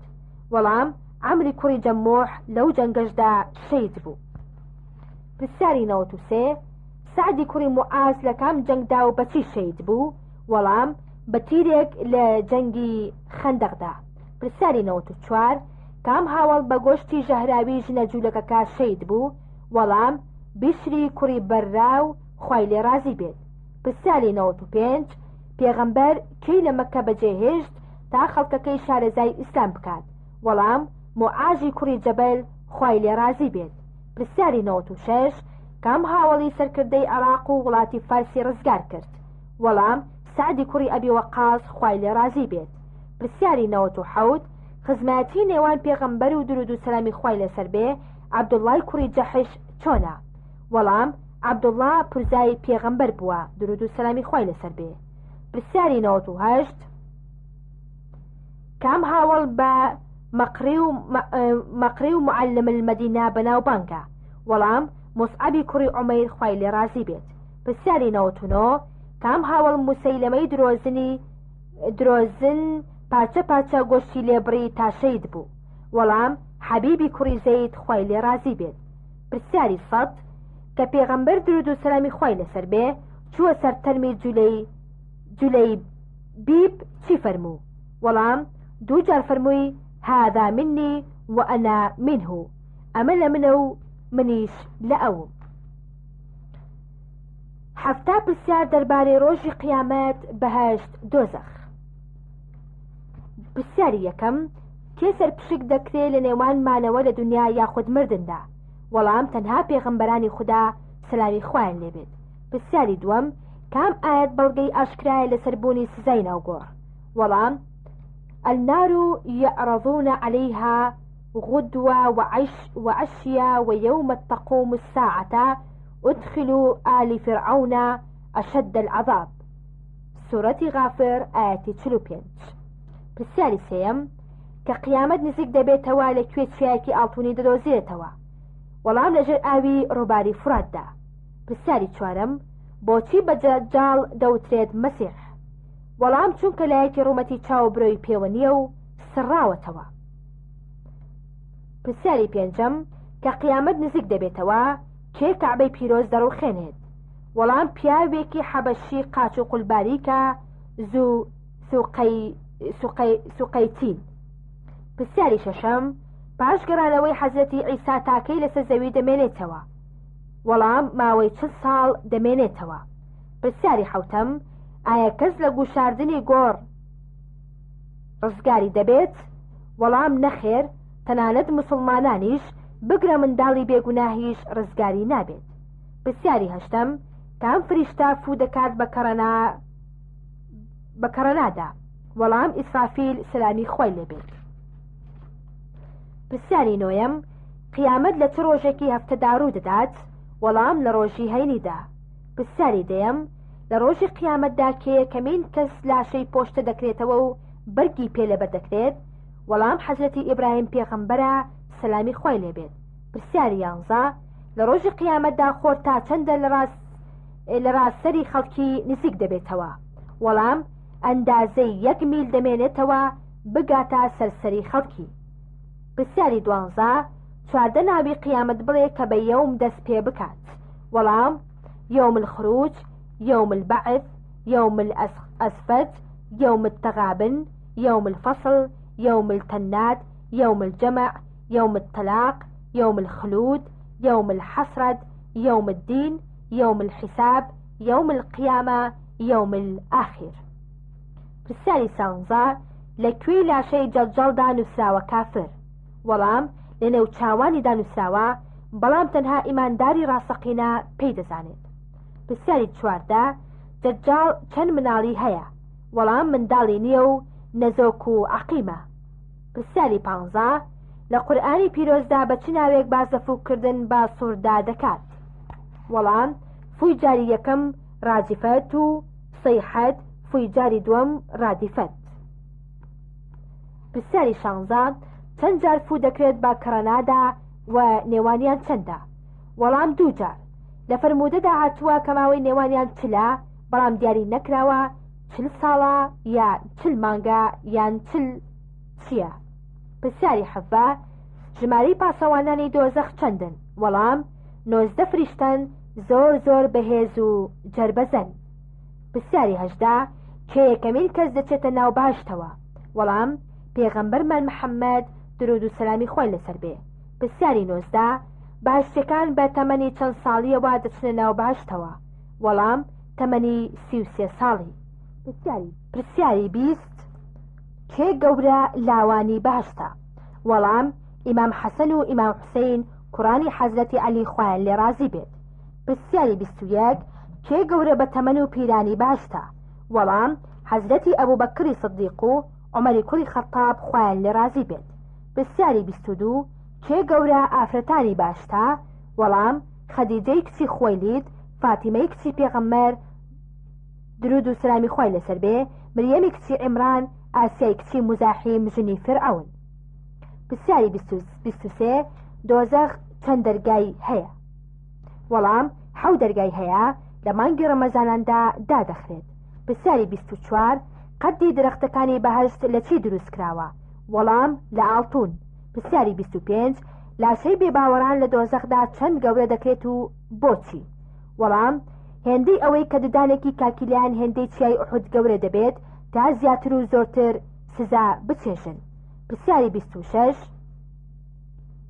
پێغەمبەر درود و سەلامی خوای لەسەر بێ داوای کردووە کە دوعای بۆ بکەن کام پلەی بەرزی باشی بدرێتێ؟ وەڵام پلەی وەسیلە لە خوای گەورە دەخوازین بیداتێ. پرسیاری 27 ناوی 4 جۆر لە شەرابی دۆزەخیەکان چییە؟ وەڵام غەساق، حەمیم، سەدید، مەهل. پرسیاری 28 منداڵبوون لە بەهەشدا چەندە دەخایەنێت؟ وەڵام هێندەی کەسەکە خۆی حەز بکات هەر ئەوەندە دەخایەنێت. پرسیاری 29 هەندێک لە ناوەکانی دۆزەخ چییە؟ وەڵام لەظی، حەطمەت، سەعیر، سەقر، هاویەت، جەحیم. پرسیاری 30 مەبەست لە زاراوەی قیامەتی بچووک چییە؟ وەڵام مردن، چونکە مردنی هەر کەسێک نیشانی قیامەتی بچووکی ئەو کەسەیە. پرسیاری 31 مەبەست لە ژیانی بەرزەخ چییە؟ وەڵام ئەو ماوەیەیە کە لە نێوان مردن و زیندووبوونەوەدایە بۆ حەشر. پرسیاری 32 پێغەمبەر درود و سەلامی خوای لەسەر بێ فەرموویەتی هاتنی من و هاتنی قیامەت وەکو چی وایە؟ وەڵام پەنجەی شایەتمان و پەنجەی ناوەڕاستی جوت کردووە و فەرموویەتی هاتنی من و هاتنی قیامەت ئاوالەیەکەوە نزیکە. پرسیاری 33 ئاگرێک لە حیجاز کەوتەوە، زانایان بە یەکێک لە نیشانەکانی قیامەتیاندانا کەی بوو؟ وەڵام ئەو ئاگرە لە ساڵی 654 کۆچیدا کەوتەوە. پرسیاری 34 لە دوازەماندا چەند دەجاڵ سەر هەڵدەدەن؟ وەڵام بەپێی فەرموودەی پێغەمبەر درود و سەلامی خوای لەسەر بێت 27 یان 30 دەجاڵ. پرسیاری 35 یەکێک لە نیشانەکانی قیامەت گۆڕینی مانگە، چۆن؟ وەڵام مانگی یەکشەوە هێندەی مانگی سێشەوە و چوارشەوە گەورە و دیار دەبێت. پرسیاری 36 ئاەتێک بڵێ بەڵگە بێت لەسەر دانانی تەرازوو و میزان بۆ کردنەوەی ئینسان لە قیامەتدا. وەڵام ئاەتی والوەزن یەومەئذ الحەق الئەعراف ئاەتی 7. پرسیاری 37 ناوی دوو دانە لە درەختەکانی بەهەشت چییە؟ وەڵام درەختی سدرەت المونتەها، درەختی تووبی. پرسیاری 38 نیشانە گەورەکانی قیامەت چییە؟ وەڵام هاتنی دەجاڵ، هەڵهاتنی خۆل لە خۆر ئاواوە، هاتنی یەئجوج و مەئجوج، هاتنە خوارەوەی حەزرەتی عیسا، کەوتنەوەی ئاگرێکی گەورە لە یەمەن. پرسیاری 39 لە ئاخر زەماندا چەند جار و لەکوێ زەوی ڕوودەدات؟ وەڵام 3 جار لە ڕۆژ ئاوا، لە ڕۆژهەڵات، لە نیوە دوورگەی عەرەب. پرسیاری 40 جیاوازی لە نێوان وشەی مەسیح پێغەمبەر و مەسیح دەجاڵدا چییە؟ وەڵام مەسیح پێغەمبەر فعلی بەمانای فاعیلە، واتە نەخۆشی چاکردێتەوە بە فەرمانی خوا. مەسیح دەجاڵ فعلی بەمانای مەفعولە، واتە چاوبرۆی سڕاوەتەوە. پرسیاری 41 ئاگری دۆزەخ چەند لە ئاگری دنیا بەچینترە؟ وەڵام 7 ئەوەندەی ئاگری دنیا گەرمتر و بەچینترە. پرسیاری 42 سوکترین سزای دۆزەخ چۆنە؟ وەڵام 2 پشکۆ دەخرێتە ژێر 2 پێی کەسە دۆزەخیەکە هێندە گەرمە خێرامێشکی دێنێتە کوڵ. پرسیاری 43 پێغەمبەر درود و سەلامی خوای لەسەر بێت چ شتێکی ناوناوە هادمل ذات؟ وەڵام مردن، چونکە پشتی ئارەزووە سەرکەشەکانی ئادەمیزاد دەشکێنێ و تام و چێژە دنیاییەکان لە لای بێنرخ دەکات. پرسیاری 44 یەئجوج و مەئجوج کەی پەیدا دەبن؟ وەڵام دوای هاتنە خوارەوەی حەزرەتی عیسا و کوژرانی جەجاڵ. پرسیاری 45 جەجاڵ چەند ڕۆژ لە زەویدا دەمێنێتەوە؟ وەڵام 40 ڕۆژ. یەکەم ڕۆژی درێژی ساڵێکە، دووەم ڕۆژی درێژی مانگێکە، سێم ڕۆژی درێژی هەفتەیەکە، ڕۆژەکانی تری وەک ڕۆژانی سادەوان. پرسیاری 46 حەزرەتی عیسا لە چ ساتێکدا دێتە خوارەوە و لەکوێ؟ وەڵام لە ساتی نوێشی بەیانیدا لای منارێکی سپی لە ڕۆژهەڵاتی شاری دیمەشق. پرسیاری 47 کام ئاەتی قورئان باسی دابەت الأرض دەکات؟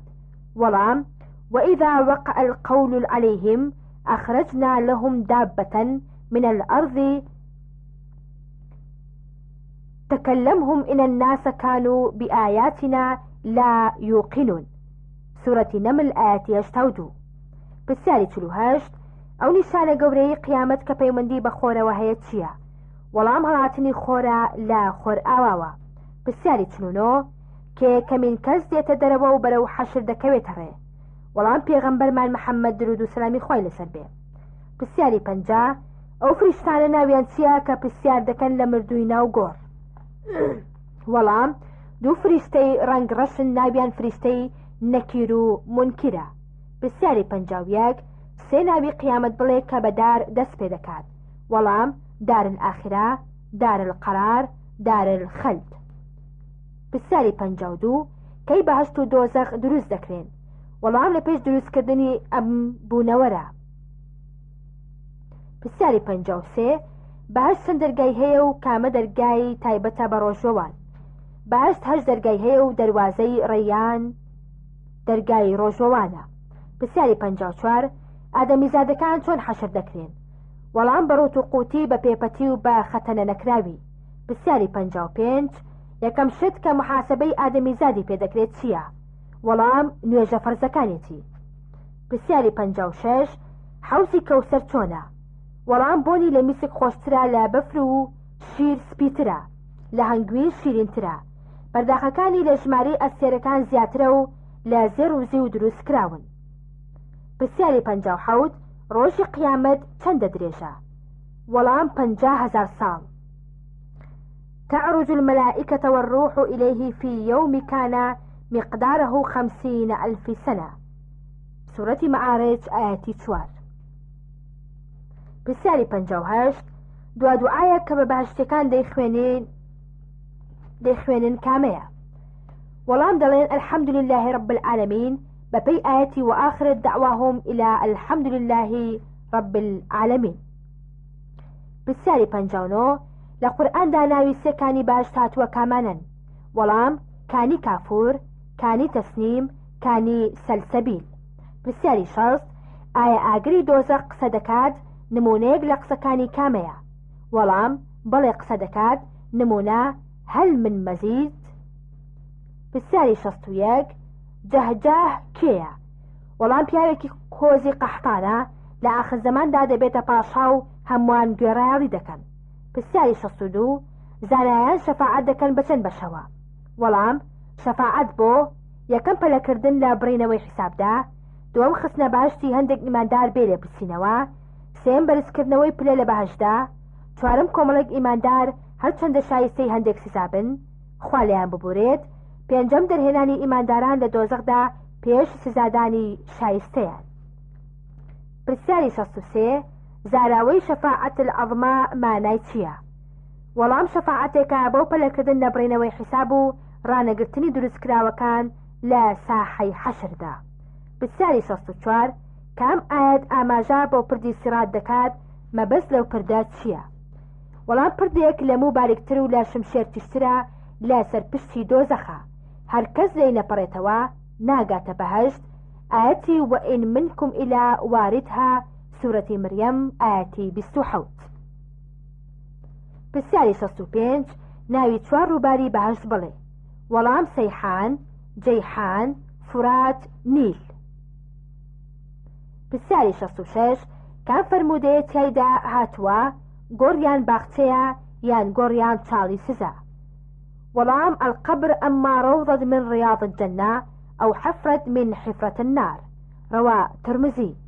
پرسیاری 67 کام وتانەیە بە زار سووکن بەڵام لای خوا زۆر خۆشەویستن و لا ترازو قيامتيشدا قرسن وەڵام سبحان الله وبحمده سبحان الله العظيم. بسیاری 68 یەکەم کەس لە ئومەتی محەممەد پێغەمبەر درود و سەلامی خوای لەسەر بێ دەچێتە ناو بەهەشت کێیە؟ وەڵام حەزرەتی ئەبوو بەکری سەدیقا خوای لێ رازی بێ. بسیاری 69 ڕەنگی ئەندامەکانی دەستنوێژی ئیمانداران لە قیامەتدا چۆنە؟ وەڵام زۆر سپی و بریسکەدار و نورانین تا بەوەدا بناسێنەوە کە نوێشکەر و خواناس بووە. بسیاری 7 کام ئاەت بەڵگەی ئاشکرایە کە ئیمانداران لە قیامەتدا خوای گەورە دەبینن؟ وەڵام ئاەتی وەجووە یەومەئذ ناظرە إلى ربها ناظرة سورەتی قیامە ئاەتی 22. سەد پرسیار دەربارەی مێژووی شارستانیەتی ئیسلامی. پرسیاری یەکەم فتح الأکبەر چی بوو؟ کەی ڕوودا؟ وەڵام فتحی مەکەی پیرۆز بوو لە مانگی ڕەمەزانی ساڵی هەشتی کۆچیدا بوو. پرسیاری دووەم یەکەم تیرهاوێژ لە مێژووی ئیسلامدا کێ بوو؟ وەڵام سعدی کوڕی ئەبی وەقاص خوای لێ رازی بێت. پرسیاری سێم یەکەم سەفیر لە مێژووی ئیسلامدا کێ بوو؟ وەڵام موسعەبی کوڕی عومەیر خوای لێ رازی بێت. پرسیاری چوارەم یەکەم نوێژی هەینی کێ کردی و لەکوێ بوو؟ وەڵام پێغەمبەر درود و سەلامی خوای لەسەر بێ کردی لە بەنی سالم لە مەدینەی پیرۆز. پرسیاری پێنجەم کام دوو ئەشکەوت لە مێژووی ئیسلامدا بەناوبانگن؟ وەڵام ئەشکەوتی حەڕا و ئەشکەوتی ثەور. پرسیاری شەشەم سەرۆکی دووڕوەکانی شاری مەدینە کێ بوون؟ وەڵام عەبدوڵای کوڕی ئوبەی. پرسیاری حەوتەم بانگەواز لە مەدینەدا چەند ڕۆژی خایاند؟ وەڵام 13 ساڵی خایاند. پرسیاری هەشتەم کەی وەفدی نەجران هاتنە خزمەتی پێغەمبەر درود و سەلامی خوای لەسەر بێ؟ وەڵام لە ساڵی نۆی کۆچیدا. پرسیاری نۆیەم ئەو جێگایی لە وەختی فەتحی مەککەدا ئەمین بوو کوێ بوو؟ وەڵام کەعبە ماڵی ئەبوو سوفیان هەر کەسە و ماڵی خۆی. پرسیاریدا کەی نوێژ بەم شێوەی ئێستا فەرز کرا؟ لە شەوی میعراجی پیرۆستا. پرسیاری 11 کام پێغەمبەر بە باوکی پێغەمبەران ناسراوە؟ وەڵام ئیبراهیم پێغەمبەر سەلامی خوای لێبێ. پرسیاری 12 بانگدان بۆ نوێژ لەکوێ دەستی پێکرد؟ وەڵام لە شاری مەدینەی پیرۆزدا. پرسیاری 13 لەکەیەوە کەعبە بووە قیبلەی موسڵمانان؟ وەڵام پاش 6 مانگ لە هیجرەت بۆ مەدینە. پرسیاری 14 لەکەیەوە پێغەمبەر درود و سەلامی خوای لەسەر بێ نامەی نارد بۆ پاشایانی دەوروبەر؟ وەڵام لە دوای سڵحی حودەیبیە. پرسیاری 15 ئەو نوێنەرە کوردەی کە خۆی گەیاندە پێغەمبەر درود و سەلامی خوای لەسەر بێ و موسڵمان بوو کوێ بوو؟ وەڵام جاوان یاخود کاوانی کورد بوو خوای لێ رازی بێ. پرسیاری 16 کەی شەڕی مؤتە ڕوویدا؟ وەڵام لە ساڵی هەشتەمی کۆچیدا. پرسیاری 17 کێ ئاڵا هەڵگری ئوحود بوو؟ وەڵام موسعەبی کوڕی عومەیر خوای لێ رازی بێت. پرسیاری 18 دوا غەزا کە پێغەمبەر درود و سەلامی خوای لەسەر بێ تایدا بەشدار بوو کوێ بوو؟ غەزای تەبوک بوو. پرسیاری 19 پەیمانی حودەیبیە لەکوێ و کەی بەسرا؟ وەڵام لە ساڵی شەشەمی کۆچیدا و لە سەر زەوی حودەیبیە نێوان شاری مەککە و مەدینە. پرسیاری 20 یەکەم ماڵی خودا کە لەسەر زەوی دروست کرابێت کامەیە؟ وەڵام مزگەوتی حرام لە مەککە واتە کەعبەی پیرۆز. پرسیاری 21 جەنگی خەیبەر کەی ڕوویدا؟ وەڵام لە ساڵی حەوتەمی کۆچیدا. پرسیاری 22 جەنگی خەندەق بۆ ناونراوە و کەی ڕوویدا؟ وەڵام چونکە مسلمانان بە دەوری مەدینەدا خەندەقیان هەڵکەوند و لە ساڵی 5 کۆچیشدا بوو. پرسیاری 23 حکمی ئیسلامی لە ئەندەلوس ساڵی چەند کۆتایی پێهات؟ وەڵام لە ساڵی 1492 زاینی خاچپەرستەکان ئەندەلوسیان داگیر کرد. پرسیاری 24 لە کام جەنگی سەردەمی پێغەمبەردا درود و سەلامی خوای لەسەر بێ بەهۆی نەخۆشی لە خۆبایی بوونەوە مسلمانەکان شکان؟ وەڵام لە جەنگی حونەیندا يوم الحنين إذا أعجبتكم كثرتكم. پرسیاری 25 لە کام جەنگدا سەلاح الدینی ئەیوبی خاچپەرستەکانی شکاند؟ وەڵام لە جەنگی حەطبەن کە لە گوندی حەطبەن لە فەلەستین لە ساڵی 1970 زاینیدا ڕوویدا. پرسیاری 26 یەکەم کەس و دوا کەس کە قودسی ڕزگار کردبێ کێ بوو؟ وەڵام یەکەم خەلیفە عومەری کوڕی خەتاب خوای لێ رازی بێ، دووەم سەلاح الدینی ئەیوبی، ئینشاء الله جارێکی تر بۆ هەتایی ڕزگار دەکرێتەوە. پرسیاری 27 کێ مێژووی کۆچی داهێنا؟ وەڵام حەزرەتی عومەری کوڕی خەتاب خوای لێ رازی بێت. پرسیاری 28 کێ یەکەم کەس دراوی ئیسلامی لێداوە؟ وەڵام حەزرەتی عومەری کوڕی خەتاب خوای لێ رازی بێت. پرسیاری 29 غەزای قادسیە بە فەرماندەی کێ بوو؟ وەڵام سعدی کوڕی ئەبی وەقاس خوای لێ رازی بێت. پرسیاری 30 دیوانی سەربازی دیوانی جند کەی و کێ دایمەزراند؟ وەڵام حەزرەتی عومەری کوڕی خەتاب خوای لێ رازی بێت لە ساڵی 20 کۆچیدا بوو.